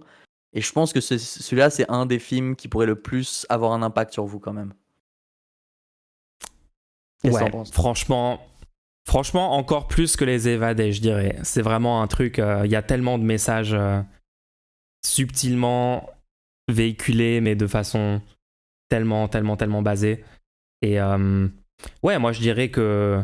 Donc du coup, est-ce qu'on résume un petit peu d'abord? Est-ce qu'on résume un peu le Ouais, donc ça se contexte? passe dans une université américaine qui se fait passer un peu pour une université. Ça ressemble à une université britannique, tu sais, dans un château. Ouais, prep school. Il y a En vrai, c'est une sorte de prépa super élitiste, mais, exactement mais catholique, ouais, religieuse, hein, c'est une éducation religieuse. Ouais. établissement privé, tous les enfants sont des enfants d'eux. Et on suit du coup une année, donc c'est le début d'une année. Et l'élément perturbateur, j'aimerais dire, c'est que cette année, il y a un nouveau professeur qui enseigne la poésie. Et ouais. Et donc, du coup, t'as la classe. Faut vraiment se rendre compte que c'est des élèves qui sont tous destinés à faire genre des carrières considérées prestigieuses de banquiers, d'avocats, de choses comme ça. Enfin, tu vois tout le temps des scènes avec les personnages et leurs parents. Genre un jeune homme et son père qui lui dit tu vas être. C'est quoi? Je sais plus si c'est médecin qui va être ou avocat. Enfin bref, Médecin, je crois. Ouais. ouais, médecin. Euh, donc c'est que des situations comme ça, des gens voilà de la upper class américaine qui mettent leurs enfants là. Et ouais, ce prof incroyable, Mr. Keating, professeur de littérature, de poésie, et direct dès le premier cours, il perturbe complètement, il fait sortir les élèves de la salle de classe. Déjà, il les fait arracher les livres, l'introduction Il leur fait du lire manuel de l'introduction. poésie. Il leur fait lire l'introduction.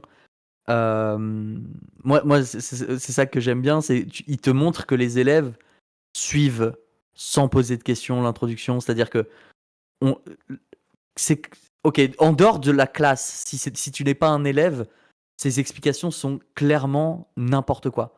Ouais, ouais. Donc c'est un cours de poésie et ils sont en train d'expliquer que pour noter la valeur d'un poème, il faut représenter sur un axe en 2 dimensions l'axe X de la pertinence et Y de la beauté du vers, et que tu places les 2 points et que tu calcules l'air sous le rectangle. Et t'es là en mode attends, on est censé, c'est censé être de la poésie Ouais, et ouais, ils c'est vont le essayer truc de le moins poétique quantifier. possible, tu vois. C'est le. Ouais, ouais. Ouais, oui, en gros, c'est le lycée Stanislas. Oui, oui, c'est ça. Mais, Mais ouais. par contre, tous les élèves, vu qu'ils sont dans une classe, c'est dans un livre, il y a un professeur qui est en train de le lire, tu les vois noter sur leurs feuilles les explications parce que c'est un cours. C'est un Ça te cours, montre en fait le poids du contexte social et de la pression à se conformer aux institutions, en fait. Quand t'as une institution qui a une légitimité symbolique, qui est représentée comme légitime, etc., et une autorité, en fait, les gens sont prêts à accepter des trucs ridicules. Et en fait, au bout de 5 minutes de ça, en fait, il fait semblant que tout va bien avec l'introduction de ce manuel de poésie. Il leur dit c'est du gros bullshit, arrachez la première page de votre manuel. Et tous les J'ai élèves toute sont là, genre, attends l'intro. quoi? On va pas détruire les livres, la propriété. Il dit non, non, arrachez. Il commence à les engueuler pour qu'ils. Donc il y en a un qui arrache et les autres petit à petit commencent à suivre. Ils disent bon, ok, maintenant c'est acceptable. Le prof le dit, les autres le font, donc ils commencent à arracher petit à petit. Mais tu les vois, tu vois en fait, moi j'adore l'évolution des personnages, des élèves du début du film à la fin du film.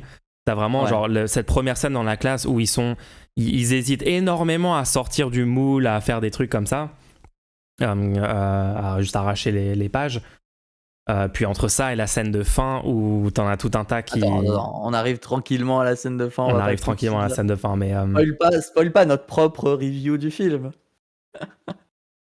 Et du coup, dans tout ça, il y a un personnage qui a l'air beaucoup moins important que ce qu'il n'y paraît, mais en fait qui est très important, c'est le coloc. Donc il y a un personnage bien sûr qui est joué par, moi c'est comme ça que je le vois parce que j'avais regardé plein d'épisodes de Doctor House. Donc c'est littéralement le Ouais. pote de Doctor House qui joue, mais quand il était jeune, qui joue ce personnage-là. Mais pour moi, le personnage important, c'est son colocataire, qui est un élève très timide, Ouais. qui n'ose pas parler, qui n'ose pas, quand il est dans un groupe de personnes, prendre la parole. Et plusieurs fois, tu vas voir tous ses camarades lui dire non, mais vas-y, viens, prends la parole et tout. Et il ose pas, tu vois. Il a pas Et confiance en souvent, tu as lui. des élèves. Voilà, il n'a pas confiance en lui. Souvent, tu as des élèves comme ça dans le système scolaire et c'est toujours compliqué. Et en fait, moi, je pense que le film, c'est un peu le character arc de ce personnage qui est un des éléments fil rouge du film, je trouve. C'est pas faux. Hein. Euh, et au début, dans ces premières scènes, où ils leur disent, par exemple, venez sur le devant de la classe et venez réciter un poème que vous avez écrit, il ose pas du tout y aller, il ose pas, même pas, il dit je l'ai pas fait, il se lève pas et tout. Et au fur et à mesure du film, tu vois qu'il commence à prendre confiance et surtout à s'en foutre, quoi, des autres gens. Ouais. Jusqu'à, et là on arrive du coup à la dernière scène. Je vais sauter. Moi, bon, je vais pas parler de Du un des drame. gros trucs qui se passe. Il y a une raison pour laquelle le professeur Keating est viré de l'école. Et au moment où il est viré de l'école, c'est le premier, cet élève qui était timide, grâce à l'enseignement et les amis qu'il a pu se faire, grâce à cette ambiance qu'a créé ce professeur dans cette ambiance abjecte de cours froids et tout, cet élève a pu ne pas passer à côté de sa vie et avoir confiance en lui. Et c'est le premier à se mettre debout sur son bureau et Pour à protester contre le licenciement de protester contre le Keating. Ouais. gouvernement et payer hommage à dire c'est pas de votre faute, vous n'êtes pas responsable et on croit en vous et nous on est là, tu vois. Ouais. Et après, moi j'adore le fait qu'il y en ait. Il y en est. Bon, après, la scène de fin, elle est légendaire. Hein. Genre, il y a plein d'élèves qui rejoignent, qui se mettent debout sur le bureau pour dire on rend hommage à Keating. Mais c'est pas tous les élèves de sa salle de classe. C'est pas 100%. Donc, tu vois bien, genre, les Ouais. gens qui ont été sortis du moule du matrixage de la société traditionnaliste, de toute la pression sociale de leurs parents, leur famille, l'institution religieuse, l'école, les grandes études, le respect des normes, machin. Et ceux qui ont dit non, nous on proteste et on se met debout sur le bureau, quoi. Et c'est tellement, en fait, c'est tellement un acte. C'est pas un truc, il n'y a pas de violence, il n'y a rien de. C'est tellement juste symbolique et pur le fait de juste. Tu te mets debout sur ton bureau. Non, cette scène de fin était tellement puissante, quoi. Tellement puissante. Le film, Mais globalement, le message, c'est l'anticonformisme. On est d'accord. attends, je veux rester un peu sur cette scène finale parce que Ouais. là, t'as le principal qui est remplaçant jusqu'au prochain semestre, tu vois, qui est en train de crier sur tout le monde. Ah, asseyez-vous. Ouais. Il pète un câble. Moi, ouais, pour finir sur ce personnage timide là, juste j'ai un dernier truc à dire sur lui. Du coup, c'est lui qui proteste quand il y a Keating, donc le professeur de poésie, c'est lui qui proteste quand il va pour sortir. Et il proteste, il dit non, c'est pas normal et tout. Et ce qui est très fort, c'est que du coup, le principal, donc qui est celui qui a mis en place le fait que le professeur soit viré, hein, il va dire à cet élève qui était timide au début de l'année, qui n'osait pas parler, il va lui dire fermez-la, n'ouvrez plus la parole dans cette classe. Il lui dit explicitement. Ouais. Et je trouve c'est assez ironique et je pense que c'était fait exprès, tu vois. Et du coup, une fois qu'ils sont tous sur leur bureau, donc il se met en premier debout et il y a plein de gens qui le suivent, qui le suivent. Alors qu'au début du film, il a dit à son pote, il lui a dit toi, t'es un leader, moi, jamais. Jamais les gens m'écouteraient, etc. Alors que c'est littéralement ce qui se passe à la fin du film, du coup, puisque il est le premier à se lever, il y a plein d'autres qui le suivent. Ce qui est intéressant, c'est qu'on suit un groupe de personnages tout le long du film qui sont très attachés aux enseignements du professeur Keating. Mais les gens qui se lèvent, il y a des têtes qu'on n'a pas vues du film. C'est pas faux. Donc il y a eu aussi des impacts tu vois, qu'on n'a pas. Ça te montre, tu vois, même si en dehors de tes cercles, ce que tu fais a aussi un impact, tu vois. Ouais, ça a des répercussions Ouais. inattendues. Il y a des gens qui on s'attendrait pas à ce qu'ils soient impactés par c'est des gens clairement anticonformistes. Mais et tu dirais ouais, c'est que des impacts individuels et tout, mais en fait ça, voilà quoi, le changement social crée des vagues et crée des répercussions à droite et à gauche de façon imprévisible. C'est vrai, hein, c'est un aspect du truc aussi. Hein. Et cette scène, elle se termine avec un plan qui a l'air très très délibéré.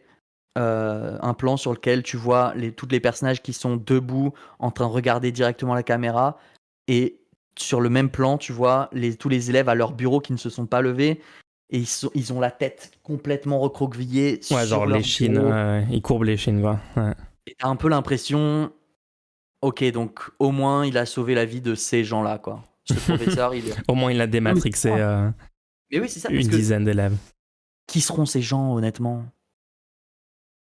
Tous les autres qui vont suivre l'éducation jusqu'au bout, qui vont faire tout ce qu'on leur a demandé à la lettre, c'est tout plein de gens qui arrivent à 40, 50 ans en se demandant mais qu'est-ce que j'ai fait de ma vie? Non mais c'est vrai, il y a beaucoup de gens qui souffrent de ça, c'est pas de leur faute, tu vois, ils arrivent dans un environnement, ils rencontrent personne qui leur mettent l'étincelle dans les yeux, et puis ils se rencontrent ils se rendent compte à 50 ans, mais les biens, le bonheur matériel, bon, ça m'apporte rien de plus. Tu vois, Ouais. ils sont Ouais, obligés de faire toute leur... ils ont suivi le chemin le plus évident, le plus simple, tout tracé par leur environnement familial, scolaire, tout un tas de choses comme ça. Et du coup, ouais, ils n'ont pas pris leur décision sur ce que eux voulaient vraiment pour leur vie, quoi. Il y a beaucoup de gens, malheureusement. Hein. En école d'ingénieur, moi, je peux te dire que j'en ai rencontré pas mal des gens comme ça. Hein. Voilà, c'est un super film. Allez le voir. Ça détruit complètement le conformisme qui sommeille en vous. Ouais. Donc faites comme tout le monde, regardez ce film. Conformez-vous à ce que vous dit ce podcast. C'est un des meilleurs films, croyez-nous sur parole. C'est ce que tout le monde dit. Alors suivez le troupeau, allez le voir. Ok. Let's go. La recommandation Carpe pour la diem, semaine ouais. Carpe prochaine. diem, carpe diem. La recommandation pour... Oui, le message comme quoi vous vivez l'instant Saisissez présent. l'instant. Quelle est la recommandation pour cette semaine? Je vous propose cette semaine le film qui s'appelle Chevalier. Hein? C'est quoi ça? En anglais, A Knight's Tale. Ah, A Knight's Tale. C'est un film avec l'acteur principal qui est connu pour son rôle du Joker dans les Batman, si vous voulez un peu voir quels sont les acteurs connus et tout. Mais ce film, c'est un film... Alors, vous laissez pas refroidir par certaines licences poétiques de ce film qui font un peu ce qu'ils veulent avec l'anachronisme, ok? Et essayez, juste regardez-le en entier, et on en reparlera la semaine prochaine. Ok, ça Très, marche, très ça bon marche. film. A Knight's Tale, la petite recommandation de la semaine. On en parlera. Cool. Alors, est-ce qu'on avait des petits trucs avant de passer aux questions? Ouais. Déjà, ok. J'ai un petit moment, parce que franchement, là, on a traité deux gros films en même temps. C'est vrai, back to back. En tout cas, j'ai bien aimé, c'est une bonne expérience de les regarder. Ouais. On devait parler du casque Apple Vision Pro. Aïe, on en reparle là-dessus. Alors, Vas-y. je vais pas trop parler du casque lui-même, mais je veux juste poser une petite question. Est-ce que dans un futur dans lequel on n'a plus les ressources et les matériaux autant à disposition, est-ce que le fait de mettre juste un casque sur la tête de chaque personne permet pas de remplacer écologiquement la dépense d'avoir à créer des écrans, des ordinateurs, Parce que là, si tu comptes pour une personne dans sa vie de tous les jours, elle a un smartphone, un laptop, peut-être un ordi, une télé, des fois un projecteur.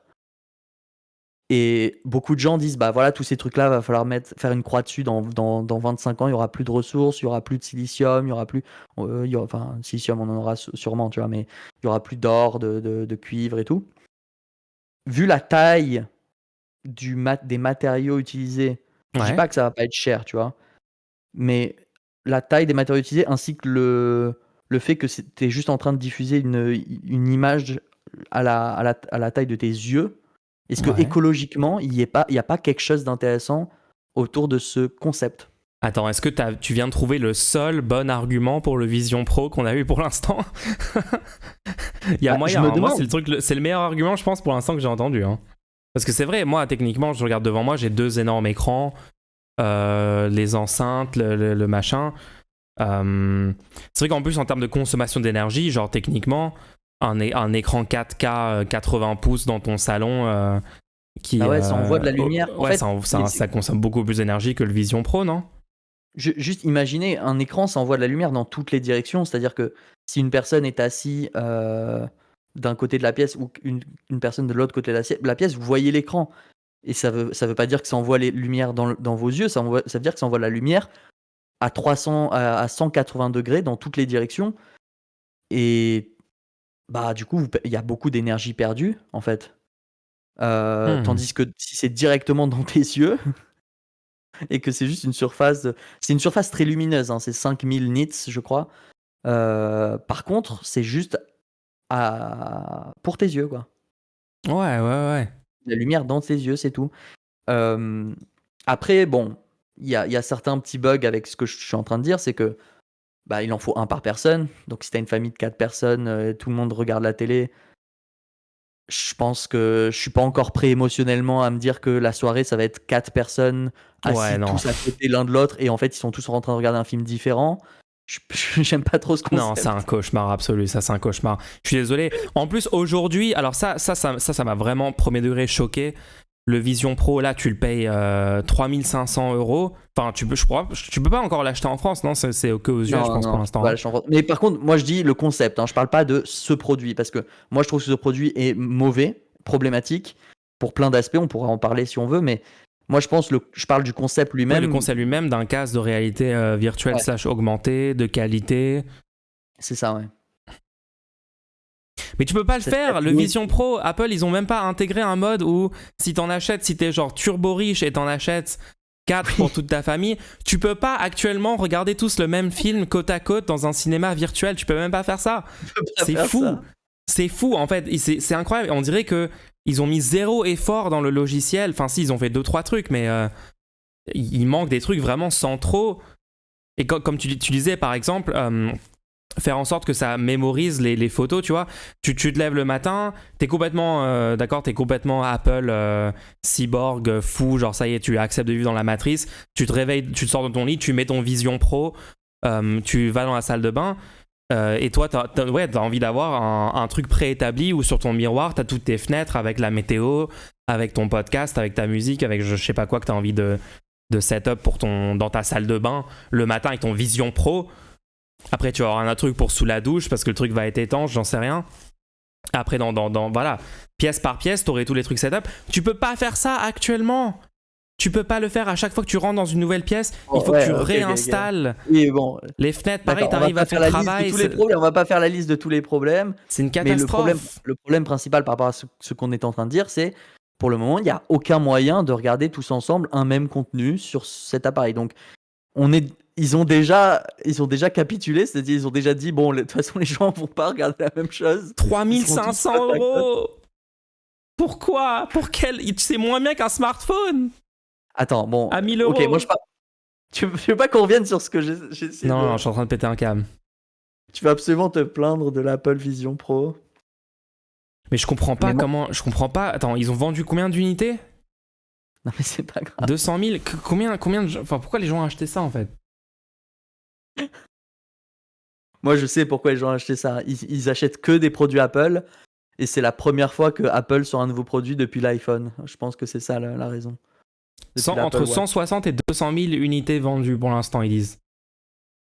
Ok, du coup, est-ce que tu penses pas que dans un futur où les ressources seront limitées, etc., est-ce que tu penses que ça peut être une solution, une piste de solution pour que les gens puissent continuer à avoir des écrans, genre un écran 4K? Je sais pas, je suis en train de réfléchir. Parce que moi, Est-ce qu'avec le nombre de caméras, parce qu'il y a 14 millions de caméras, Ouais. Il y a plein, il y a des capteurs de fou. C'est cher, tu vois, c'est cher à faire. Mais en termes de ressources utilisées pour le faire. En termes de masse, quoi, en termes de Ouais, quantité en termes de pure de matériaux ressources. nécessaires. Ouais, c'est ça. Après, c'est pas le même confort. Enfin, t'es chez toi. Moi, je pourrais c'est pas le mettre confort. pendant 10 heures d'affilée pour travailler sur mon montage vidéo, alors qu'actuellement, je le fais, tu vois. Je sais pas, Peut-être. Après, À explorer. Faudrait que l'expérience s'améliore très nettement, je pense. Faut que le poids diminue, faut que le... Tu vois, ok. Si jamais, par exemple, on avait dit aux gens, là, vous avez des journaux. Tu sais, les journaux, c'était littéralement A3, la taille d'un journal. Hein. Et on dit aux gens, mais dans le futur, vu que on va dépenser moins de papier, vous aurez juste une petite surface de la taille d'une carte de crédit. Et vous lirez tout votre journal sur cette surface-là. Ouais. Ils auraient peut-être dit, non, mais c'est pas agréable à faire. Moi, j'aime bien avoir mon grand papier et tout. Moi, ma tête est déjà trop grosse. Je peux pas porter en plus un Vision Pro dessus toute la journée, quoi. Ça va être ça mon problème. Moi, Moi, ça me rassure d'avoir trouvé pour moi une raison pour laquelle ce concept on pourrait vouloir que ce concept apparaisse dans la société. On a quand même dû chercher longtemps. C'était difficile de trouver un argument valide, hein, quand même. Je suis vraiment allé sur Internet, regarder pas mal de vidéos en me demandant mais qu'est-ce que vont faire les gens avec ça.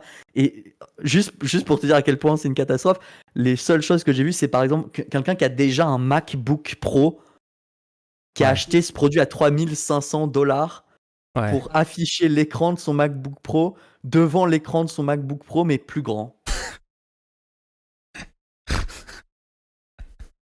Moi, le truc qui m'a le plus fait péter un câble, c'est quand ils montent dans les vidéos, tu mets un timer, d'accord, tu veux faire cuire tes pâtes et tu mets en virtuel au-dessus de tes pâtes, tu mets un minuteur où tu mets le nombre de minutes qui restent avant que tes pâtes soient finies, d'accord ? Ok, trop bien. Et ils montent ça a l'air d'être wow, c'est révolutionnaire, trop bien. On peut cuire les pâtes et savoir combien de temps il reste et la fenêtre elle flotte au-dessus du truc. Mais après 2 secondes, je suis retourné dans la vraie vie, dans la vraie réalité matérielle dans laquelle on est tous là actuellement. On vit nos vies, on est chez nous, etc. On fait cuire nos pâtes. Moi, quand je fais cuire mes pâtes, en attendant, je suis sur mon ordi et je regarde mes écrans d'ordi. J'ai pas envie de devoir... Je cuis déjà mes pâtes, j'ai déjà un timer sur mon téléphone, en fait. Et quand les pâtes, elles sont cuites, ça fait bip, en fait. Ça sonne. Et je vais sortir mes pâtes de l'eau. Tu peux mettre un nom au timer. Qu'est-ce que ça m'apporte pour $3500 de pouvoir tourner ma tête, regarder ma casserole et voir qu'il reste 7 minutes 30 alors que je peux juste baisser la tête, regarder sur mon téléphone qui est déjà devant moi. Pour 0€ actuellement. Pourquoi je paye 3000 ? Ça n'a aucun sens. C'est fou. Quand tu réfléchis, genre ils montrent des exemples, ils te font rêver avec des trucs et quand tu imagines, toi, dans ta vraie vie, qu'est-ce que ça donnerait en fait ? Tu te dis, mais ma vie n'est pas améliorée avec cette option technologique. C'est une catastrophe. T'as failli croire à un moment qu'il y avait une utilité parce que dans une vidéo, t'as vu qu'un mec arrivait dans une salle et il y avait un petit écran où il pouvait régler quelque chose dessus. Et tu dis, mais ça peut être sympa. Moi, je t'ai répondu genre, je sais pas, aujourd'hui, t'as pas besoin d'aller dans la salle pour avoir accès à l'écran. Oui, non, parce que en fait, le mec il rentre dans sa chambre et t'as un écran qui flotte au-dessus de son bureau et ça fait très genre science-fiction, écran holographique, etc. Mais en fait, le vrai truc plus pratique, c'est si t'as le Vision Pro sur ta tête, t'as l'écran qui reste avec toi tout le temps. Pourquoi tu le mettrais dans une pièce ? Et du coup, maintenant, t'as plus accès à ton écran alors que ton écran est sur tes yeux. Mais maintenant, il faut que tu ailles dans une autre pièce pour avoir ton écran. Ça n'a aucun sens. Apple ne propose pas, par contre, de pouvoir avoir des écrans qui suivent ton visage. Ça n'existe pas encore. Tu peux pas juste avoir un écran qui flotte comme ça avec toi quand tu te balades. Apparemment, c'est pas... Genre, j'ai vu quelqu'un se balader dans la rue et pour qu'il maintienne l'écran devant lui, il fallait qu'il maintienne ses doigts comme ça à pincer l'écran pour qu'il le déplace en effet. Mais je pense que c'est parce que Apple l'a conçu pour que tu l'utilises en intérieur et pas en extérieur, à mon avis. Hein. Bref, passons au segment questions-réponses. Je déraille complètement cette conversation pour qu'on avance un petit peu. Allez, je sais pas. Donc du coup, on a pu trouver un demi-argument pour le Vision Pro, mais tout le reste, ça dégage, quoi. Pour le concept, parce que le Vision Pro lui-même, écologiquement, c'est une catastrophe actuellement. Le câble est propriétaire, tu peux pas remplacer la batterie comme tu veux. Il y a aucun moyen de mettre. Il y a pas YouTube ou Netflix dessus. Tu ne peux pas mettre de clé USB dans cet appareil. Il n'y a aucun moyen de transmettre de la donnée à cet appareil. Si l'appareil crash et que tu dois remplacer le firmware, tu vois, n'importe quel ordinateur normal, tu réinstallerais le logiciel. Là, tu peux pas techniquement accéder à l'ordinateur. C'est censé être un ordinateur. Après, ça c'est pareil pour tous les trucs Apple, Tu iOS. peux pas mettre d'application. Tu peux pas mettre volontairement une application dessus que toi tu aurais choisi. Donc tu peux pas toi-même faire des trucs dessus. Impossible. Un truc assez fou, c'est si tu essayes de prendre une photo pendant que tu regardes un film sur genre Disney+, Ah oui, ça t'empêche de prendre une photo de la réalité. ça c'est littéralement une full dystopie, genre. Normalement, tu peux tout enregistrer dans le Vision Pro, tu peux prendre des photos, sauf quand tu regardes un truc propriétaire. Enfin bref, c'est vraiment pas... le concept a peut-être une raison d'être, l'appareil lui-même pour le moment c'est pas ça. Hein. Puis aussi, mais désolé, à l'heure actuelle, si tu croises quelqu'un dans la rue qui a un Vision Pro, tu pars en courant, on est d'accord. Question-réponse. Ça filme ta tête, ça envoie les données à je sais pas qui. Moi, je m'enfuis en courant. Ouais. Pour le moment, il n'y a pas en France, donc ça... Après, j'ai un peu envie de l'essayer quand même. Je suis curieux. Alors, première question qu'on a reçue, vous pouvez dès à présent nous en envoyer. Mais on a déjà reçu, par exemple, que pensez-vous de l'institution qu'est le mariage, le contrat, le coup de divorce? Point d'interrogation. Ah ah, c'est une grosse question ça. Politiquement, le mariage, en effet, moi je pense que c'est un truc, c'est un truc dont il faut parler. Je pense que à un moment, il faudra en effet remettre en question le concept de mariage, en tout cas tel que c'est fait aujourd'hui. Le contrat, le coût du divorce. En vrai, c'est un truc. Après, c'est un truc j'ai pas énormément réfléchi dessus. Est-ce que t'as des trucs pour commencer le sujet, toi là-dessus ou... Ouais, moi je trouve le concept de mariage assez étrange. C'est-à-dire que si tu vis dans le monde dans lequel on vit, le concept de mariage est omniprésent, tu peux difficilement y échapper et beaucoup de gens arrivent à maturité dans la société en ayant complètement intégré le concept de mariage dans leur compréhension du monde. Le fait est que c'est une création de l'esprit. L'espèce humaine n'existe pas de base avec le concept de mariage. On a C'est une socialement construction créé ce sociale. concept. Voilà, c'est une construction complètement sociale. Et qu'est-ce que c'est comme conception sociale? C'est de se dire, voilà, il y a deux personnes, elles s'aiment et elles vont sans doute avoir des enfants. Je pense que c'est quand même ça la grosse raison pour l'existence du mariage, c'est vu qu'elles vont avoir des enfants, si jamais elles veulent plus être ensemble, en fait, elles sont obligées de rester ensemble, ok? Parce qu'en fait, il y a des enfants. Tu peux pas juste partir comme ça. Donc, moi, je crois que c'est un truc qui a été créé pour s'assurer. Il y a aussi comme argument le truc de la transmission du patrimoine, la sécurité matérielle, le fait que genre s'il y a une séparation, après il y a des certaines règles pour comment on distribue les ressources communes. Donc, je pense que c'est un truc qui a été créé pour s'assurer que, vu qu'il va y avoir des enfants, on sait à peu près qui est responsable de qui. Le fait est que je pense qu'on la prend. C'est une institution qu'on prend beaucoup trop au sérieux actuellement. Je pense que c'est le fait que des gens vivent une partie de leur vie pensant qu'ils ne peuvent pas s'en défaire. C'est-à-dire qu'ils ont un contrat de mariage avec quelqu'un, ils se sont engagés, et de penser que du fait qu'ils se sont engagés publiquement devant, parce que c'est ça la cérémonie de mariage et tout, c'était devant tous les gens que tu connais, et tous les gens que tu connais sont témoins du fait que tu as pris cet engagement dans ta vie, qui est pris très au sérieux. Ça crée un poids énorme sur tes épaules, et ça peut rendre beaucoup plus compliqué le fait de te séparer d'une personne. Et ça peut causer problème, parce que ça c'est un peu le but. ça peut pousser des gens à rester dans des situations très néfastes pour eux, mais aussi pour les enfants ou pour les deux, enfin pour même l'autre personne qui croit que la personne reste pour des raisons sérieuses et tout. Et moi, j'avais entendu toute une étude qui avait été faite sur les couples divorcés qui géraient leurs enfants. Et finalement, les couples divorcés qui gèrent les enfants, ça dépend de quelle manière le divorce est géré. Mais il y a des enfants qui s'en sortent très bien. C'est pas assuré que, vu que tu te divorces, les enfants vont vivre mal toute leur vie, ou je sais pas quoi, ça n'existe pas, cette corrélation Ouais. systématique, tu vois. Après, la sacralité du mariage a quand même beaucoup été remise en question ces dernières décennies. Je pense que maintenant on atteint genre, regarde les stats là, apparemment c'est autour de 44% des mariages qui se terminent en divorce. Et 75% des divorces sont à l'initiative de la femme. Ouais. Donc moi je suis pas vraiment attaché à cette institution personnellement. Pas Je par pense principe, pas, hein. Pas par je principe. pense, je pense pas un jour prendre au sérieux, en tout cas, cette institution dans le cadre de ma propre vie. Et Après, il si y a des le gens me Pax aussi, disent, hein. Le voilà, Pax a été mis en place et c'est une forme d'union civile avec plein d'éléments, plein de, on va dire, de sécurité que pourrait apporter le contrat de mariage, mais sans le nommer mariage et sans un tas d'autres concepts qui viennent avec le mariage, quoi. Attendez, il faut que j'aille voir, mais c'était pas Mélenchon d'ailleurs qui avait pas mal œuvré pour mettre en place le ah Pax. oui, oui, oui, quand il était au Sénat, si vous allez voir, parce que le Pax, et c'est entre deux personnes, ça a été une stratégie assez gros cerveau pour pouvoir permettre à des gens du même sexe Ouais. d'avoir un contrat. Avoir Et à le l'époque, mariage gay avant la ouais, légalisation du. Ouais. j'étais allé lire les débats au Sénat, c'est assez fou en fait, hein.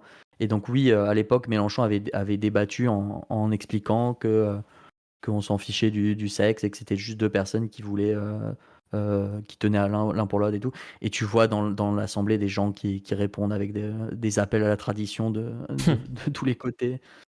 C'est quelque chose, ouais. Je suis pas surpris.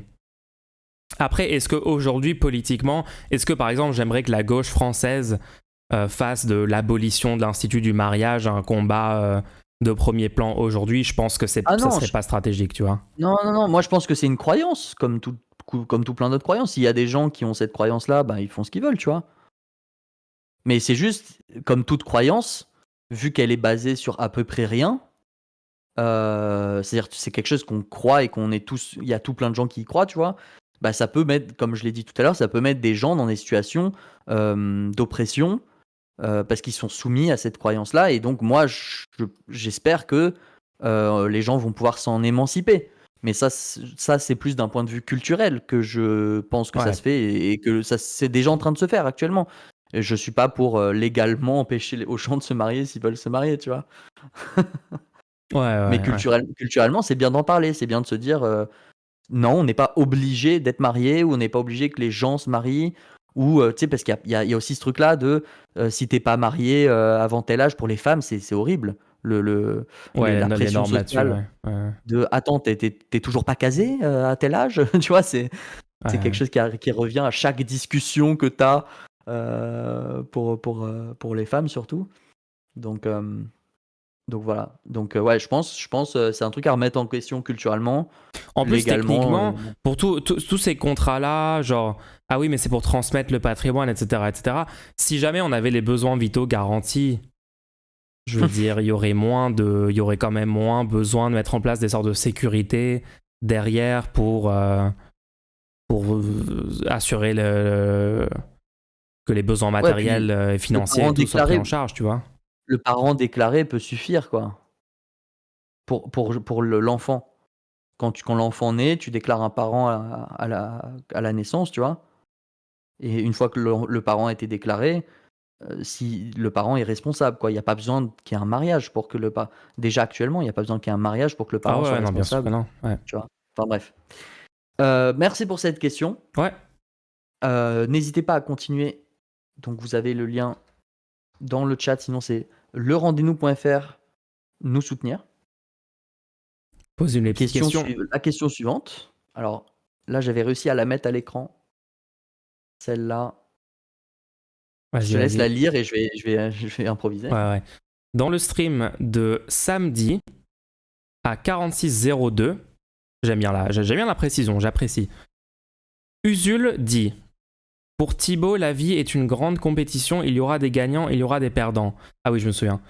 Mulch te dit qu'il n'y a pas de problème avec cette phrase. Que pensez-vous de une gare, c'est un lieu où on croise les gens qui réussissent et les gens qui ne sont rien. Ah, ok. Donc ouais, donc c'est une question sur la phrase de Thibaut. En fait, déjà, je trouvais que dans la vidéo, la façon dont Usul et Lumi ont présenté cette idée enfin, cette idée-là, c'était pas vraiment ce que disait Thibaut.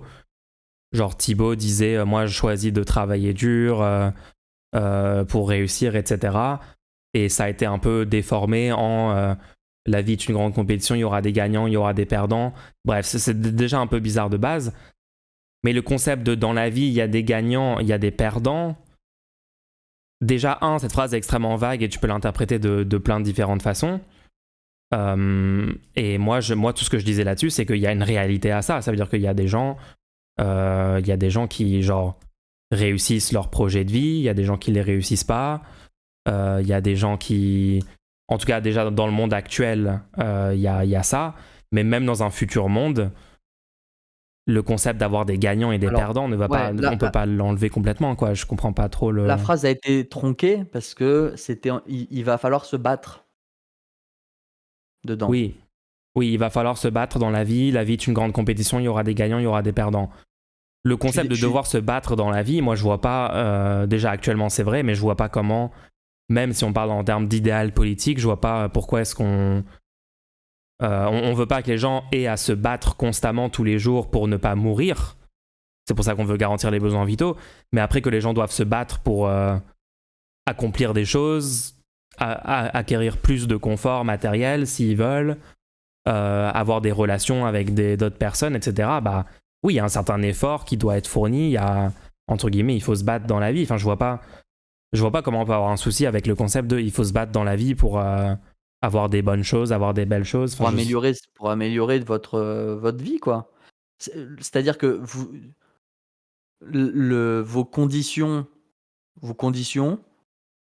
sont liées à un aléatoire. Déjà de base, au moment où vous naissez, vous ne choisissez pas où vous naissez, dans quelles conditions, de quels parents.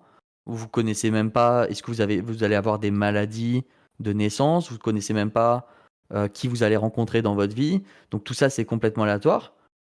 Donc les cartes qu'on vous distribue, il y a des cartes gagnantes, il y a des cartes perdantes vis-à-vis de la société dans laquelle vous existez. Le fait est que dans tous les cas, quelles que soient les cartes que vous avez en main, pour améliorer vos conditions, il va falloir donner des efforts, vous battre pour essayer d'en faire le plus possible. C'est-à-dire que quel que soit ce que vous n'allez pas vous dire bon bah voilà, ma situation est ce qu'elle est et puis je vis avec. Non, il va falloir essayer d'en trouver la meilleure issue. Et c'est un état de fait. C'est pas une vision du monde. C'est-à-dire que c'est pas ce qu'on veut pour le monde. Nous, on lutte justement pour qu'il y ait le moins d'arbitraire possible dans l'évaluation de votre position sociale. C'est-à-dire que nous, on se bat pour la garantie des besoins vitaux. On se bat pour que on n'ait pas besoin de se battre pour avoir à boire, à manger, à se loger. On veut pas que les gens se battent pour ça. Par contre, même dans une situation où tous les besoins vitaux sont garantis, il va falloir quand même vous battre pour améliorer votre quotidien, pour obtenir des choses, des moments de vie, rencontrer des gens, avoir voir des choses dans votre vie, quoi. Il va falloir faire des trucs. Ça va pas vous tomber dessus. Apprendre des choses sur le monde, vous améliorer sur plein de choses, que ce soit du sport, un instrument de musique, de l'art, exercer un métier. Vous allez exercer un métier, bah ouais, si vous voulez être la personne la plus compétente ou vous voulez acquérir des nouvelles compétences et tout dans votre domaine professionnel, oui, est-ce que c'est une compétition? Bah ouais. Moi, je suis pour une société où il y a toujours une notion de marché et de compétition entre des acteurs sur un marché. Je trouve que ça peut être fait de façon complètement saine. Par contre, une société avec aucun élément de compétition sociale entre les humains, je vois pas du tout comment ça pourrait être réalisable. C'est pas réaliste du tout. Ça, c'était la phrase que Mulch a dit, il y a pas trop de problème avec ça. Et je vois la personne qui a posé la question. D'ailleurs, merci pour avoir posé cette question. La personne qui a posé la question nous indique qu'il y aurait une similitude et du coup qu'il y aurait une incohérence vu que Mulch ne serait pas d'accord avec une phrase de Macron qui aurait dit quelque chose fondamentalement similaire. Le problème, c'est que la phrase qu'a dit Macron n'est pas similaire. Quand Bah tu non. regardes la phrase de Macron, c'est une gare, c'est un lieu où on croise des gens qui réussissent et les gens qui ne sont rien. Là, le gros problème de cette phrase, c'est le fait que le verbe être rien, fait que la perception de Macron des gens qui n'ont pas réussi, sa perception à lui, c'est qu'il a essentialisé l'échec et il a dit que l'échec était propre à la personne. Ouais, parce que Que la dans sa personne vision, portait l'échec sur lui, qu'elle était l'échec. ouais, si la personne a échoué, c'est complètement entièrement de sa faute. Macron est dans une idéologie ultra libérale, très idéologique là-dessus, sur le mérite individuel. Et oui, il est sans doute très essentialiste sur sa vision de si t'as toujours échoué, etc., bah t'es un loser et le reste de ta vie, ça va être ça, parce que t'as pas été méritant, parce que t'as pas travaillé, je sais pas quoi. Ça, c'est pas du tout ce que je pense. Et Nous, on pense justement que dans la phrase il y aura des perdants, c'est des gens qui sont à un instant T perdants d'une situation. C'est-à-dire, ils ont perdu, par exemple, aléatoirement, ils auraient pu vivre, ils auraient pu être dans n'importe quelle école. Voilà, ils étaient dans une école avec des mauvais profs, par exemple. Voilà, bon, là, tu es dans une situation où tu es perdant. Et il va falloir se battre, c'est comment tu fais maintenant que tu es dans une école avec des mauvais profs. Est-ce que tu dis juste, voilà, je suis une personne qui était dans une école avec des mauvais profs et t'en fais quelque chose qui est une partie de ton identité? Non, tu vas te dire, malgré ça, malgré le fait que j'avais des mauvais profs, vu que moi je veux faire un truc en particulier, je vais essayer de je vais aller à la bibliothèque, je vais essayer de demander à changer d'école, je vais faire des choses pour essayer de m'en sortir, quoi. ouais, Et je vais ça, faire oui, du c'est mieux une que je réalité, peux, quoi. étant donné les circonstances dans lesquelles on m'a mise à un instant T, ouais. Nous, on pense pas que, du coup, vu que la personne était dans une école où il n'y avait pas de prof, de bons profs, tout le reste de sa vie, elle sera rien. Elle sera une grosse merde de manière essentielle. Non, on pense tout l'inverse, justement. On pense que les gens peuvent, à n'importe quel moment de leur vie, décider de changer. Et d'ailleurs, on est pour qu'ils aient le plus de moyens possible, la plus grande liberté possible, la plus grosse mobilité possible sociale. C'est ce pour quoi on se bat, en tout cas. En fait, j'essaie juste d'imaginer une compétition où il y a une société où il n'y aurait pas de compétition. Tu vois, même dans, par exemple, juste les relations sociales, genre même amicales. Est-ce que tu Bah, vas ça passer dépend du temps ce avec... que les gens appellent compétition, en fait. C'est ça le truc. Bah, pour moi, par exemple, genre passer du temps avec tes amis ou avec d'autres gens socialement. S'il y a des gens, quand tu passes du temps avec eux, tu passes pas un bon moment, ils sont chiants, je sais pas quoi, bah du coup, ils ont perdu la compétition pour ton temps, tu vois, techniquement. Est-ce qu'on peut imaginer une société où il n'y a pas... Ouais, ouais. Enfin, je sais Ou pas, même, l'aspect social intrinsèquement engendre un certain niveau de compétition. Ça a toujours été comme ça dans toute l'histoire de l'humanité et je vois pas comment ça pourrait être plus le cas. plus simplement, tu vas vouloir obtenir un produit. Je pars du principe, peut-être il y a même plus d'argent, tu vois. Ouais, Tu vas vouloir obtenir un produit, par exemple une tarte. Voilà. Tu veux acheter une tarte ou un flan, tu veux manger un flan, d'accord? ouais, Tu veux un flan, tu veux un bon flan. Et il y a des gens qui sont contents de faire, genre c'est leur passion de faire des flans, ouais, d'accord? ouais. Le fait est que s'il y a un mec qui fait, ou une femme qui fait les meilleurs flans du monde, genre vraiment la personne a réussi à trouver la meilleure recette, c'est un truc de fou. Est-ce que du coup on est dans une société, il n'y a pas de compétition? Ou est-ce que du coup la compétition apparaît naturellement? Parce que s'il n'y a plus personne qui vient chez toi prendre tes flans, même sans gagner d'argent, est-ce que tu vas vraiment aimer ta vie si chaque jour il y a une fournée de flans qui sort et personne vient le chercher et à la fin de la journée tu jettes tous tes flans? Non, tu vas dire mince, qu'est-ce que je manque? Comment je fais pour m'améliorer pour que certaines personnes reviennent me prendre des flans dans mon établissement quand même, tu vois? Non, ou sinon c'est la société de Bernard Friot où même si tu fais les pires flancs de tout ton Ils village, vont pas te financer. t'es financé par la caisse et t'es payé exactement pareil que la personne qui fait genre tous les flancs que tout le monde adore. Je sais pas, moi je Donc vois voilà, pas je comment pense vous encore enlevez une tout fois, aspect compétitif de la vie humaine en fait. encore une fois, faut faire très attention. On est dans une société avec beaucoup trop de mise en avant de la compétition, que le marché, dans tous les secteurs, même les secteurs des denrées vitales, fait que du coup la compétition est horrible. Il faut pas qu'on ait un il faut pas qu'on ait un raisonnement manichéen en se disant ah, vu que la compétition aujourd'hui c'est horrible, il faut l'exterminer complètement de notre société, qu'elle n'existe plus du tout, parce qu'on se retrouve dans une société assez étrange. Hein. Imaginez les cadres sociaux dans lesquels vous allez arriver pour exterminer la compétition. Vous arrivez dans une soirée et vous dites oh, ils sont en train de jouer à Smash Bros actuellement. Et ils sont en train de se demander qui est en train de gagner. Je débranche complètement le... J'appelle la police de la compétition. Pas de compétition Oui, autorisée. ils font une soirée et ils sont en train d'essayer de voir qui est le meilleur à Smash. Venez vite. Non, mais Et là, il y a un mec qui arrive. Mais tu sais qu'apparemment, il y a premier degré des gens. Tu sais qu'il y a premier degré des gens à gauche qui apparemment veulent qu'il n'y ait plus de compétition sportive du tout.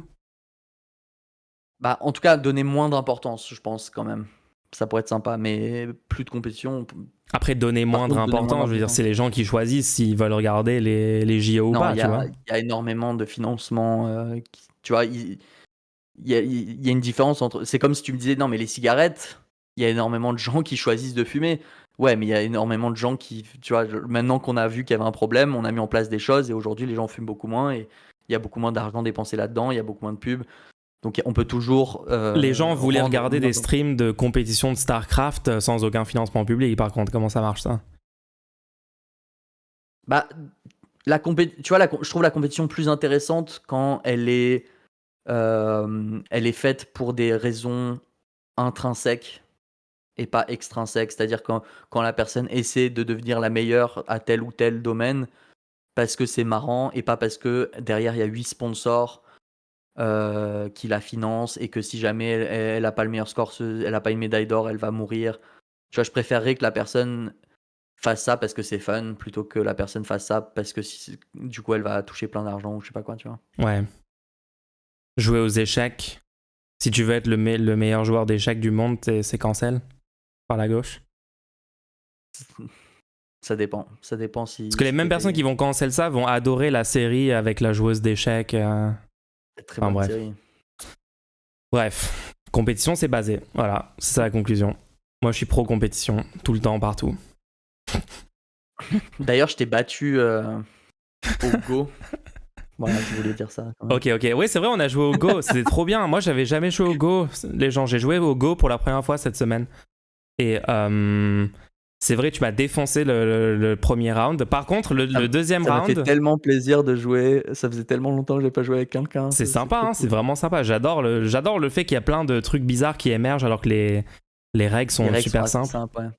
Mais deuxième partie, je l'ai quand même battu, les gens. Bon, j'avais l'aide de littéralement toutes les pierres qu'on peut avoir en aide là quand tu perds de très loin la première partie, mais bon, j'ai quand même réussi avec 2 points d'avance sur toi quand même. Deuxième partie, je suis plutôt content. Attention, peut-être je ferai des streams de Go compétitif un jour sur cette chaîne. Attention, petit passage où on lit vos commentaires. Merci beaucoup de nous laisser des commentaires. Je vous conseille de continuer à le faire pour nous permettre de répandre ce contenu propagandiste le plus loin possible dans la société. Exactement. Merci beaucoup. Donc il y a un commentaire, ça m'a fait plaisir. Je suis en train de surkiffer le passage du rendez-nous où lorsque BPT répond à la question pour combattre l'obscurantisme, encore du très bon contenu. Ça m'a fait tellement plaisir de recevoir ce commentaire. Ah oui, t'avais fait une bonne réponse, ouais. Que j'ai fait un segment dédié, donc j'ai pris la partie du podcast où j'avais parlé de ça et je l'ai mis directement sur ma chaîne Bien fait pour tous. Donc merci beaucoup, ça motive.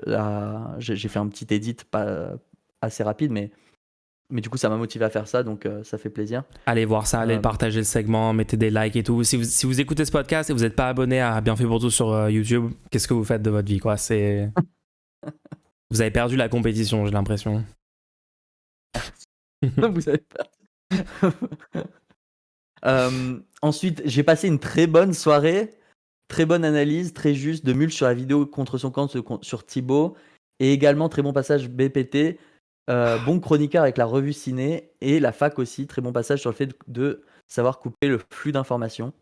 Ça fait plaisir de recevoir des petits messages comme ça. Voilà, non, c'est bien, les gens qui apprécient Je suis content quand même parce qu'il y a beaucoup de gens qui sont très énervés contre moi après mes positions sur Usul Thibaut. Donc de voir qu'il y a quand même quelques personnes qui reconnaissent, qui ont compris que ma démarche et que je suis pas entièrement en train de prendre le côté de Thibaut InShape, ce qui est littéralement tout l'inverse de ce que j'ai dit dans la conclusion sur le sujet. Hein, mais non, ça fait plaisir qu'il y ait des gens qui comprennent quoi.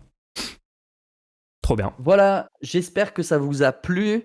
Nous, la meilleure manière dont vous pouvez soutenir, après bien sûr avoir posé des questions et soutenu financièrement, c'est d'en parler autour de vous. Faites passer le mot, que ce soit directement en personne avec des gens pour qui ça pourrait leur plaire. Yes. Mais aussi directement sur les réseaux en mettant, surtout sur Spotify, en laissez juste tourner tous les épisodes sur Spotify pendant 4 jours. Si ça vous intéresse, hein, Surtout vos sans bien appareils. sûr aller à l'encontre des termes de service de la plateforme, bien sûr. Mais ça peut être Si vous le faites, dites que c'est moi qui ai allé à l'encontre des conditions. Ça peut être intéressant d'aller s'abonner sur Spotify à notre podcast, aussi sur Apple Podcast et tout. Enfin bref, vous connaissez. Ça pourrait ramener d'autres gens. Et d'ailleurs, si vous venez de ces plateformes-là, dites-le nous. Ça nous fait plaisir de l'apprendre. De fou. Je vais essayer de vous mettre le lien où vous avez toutes les plateformes. Merci beaucoup d'avoir suivi cette émission. Merci et tout on le se monde. retrouve. On se donne rendez-vous la semaine prochaine. Rendez-nous la semaine prochaine. Ciao les gens.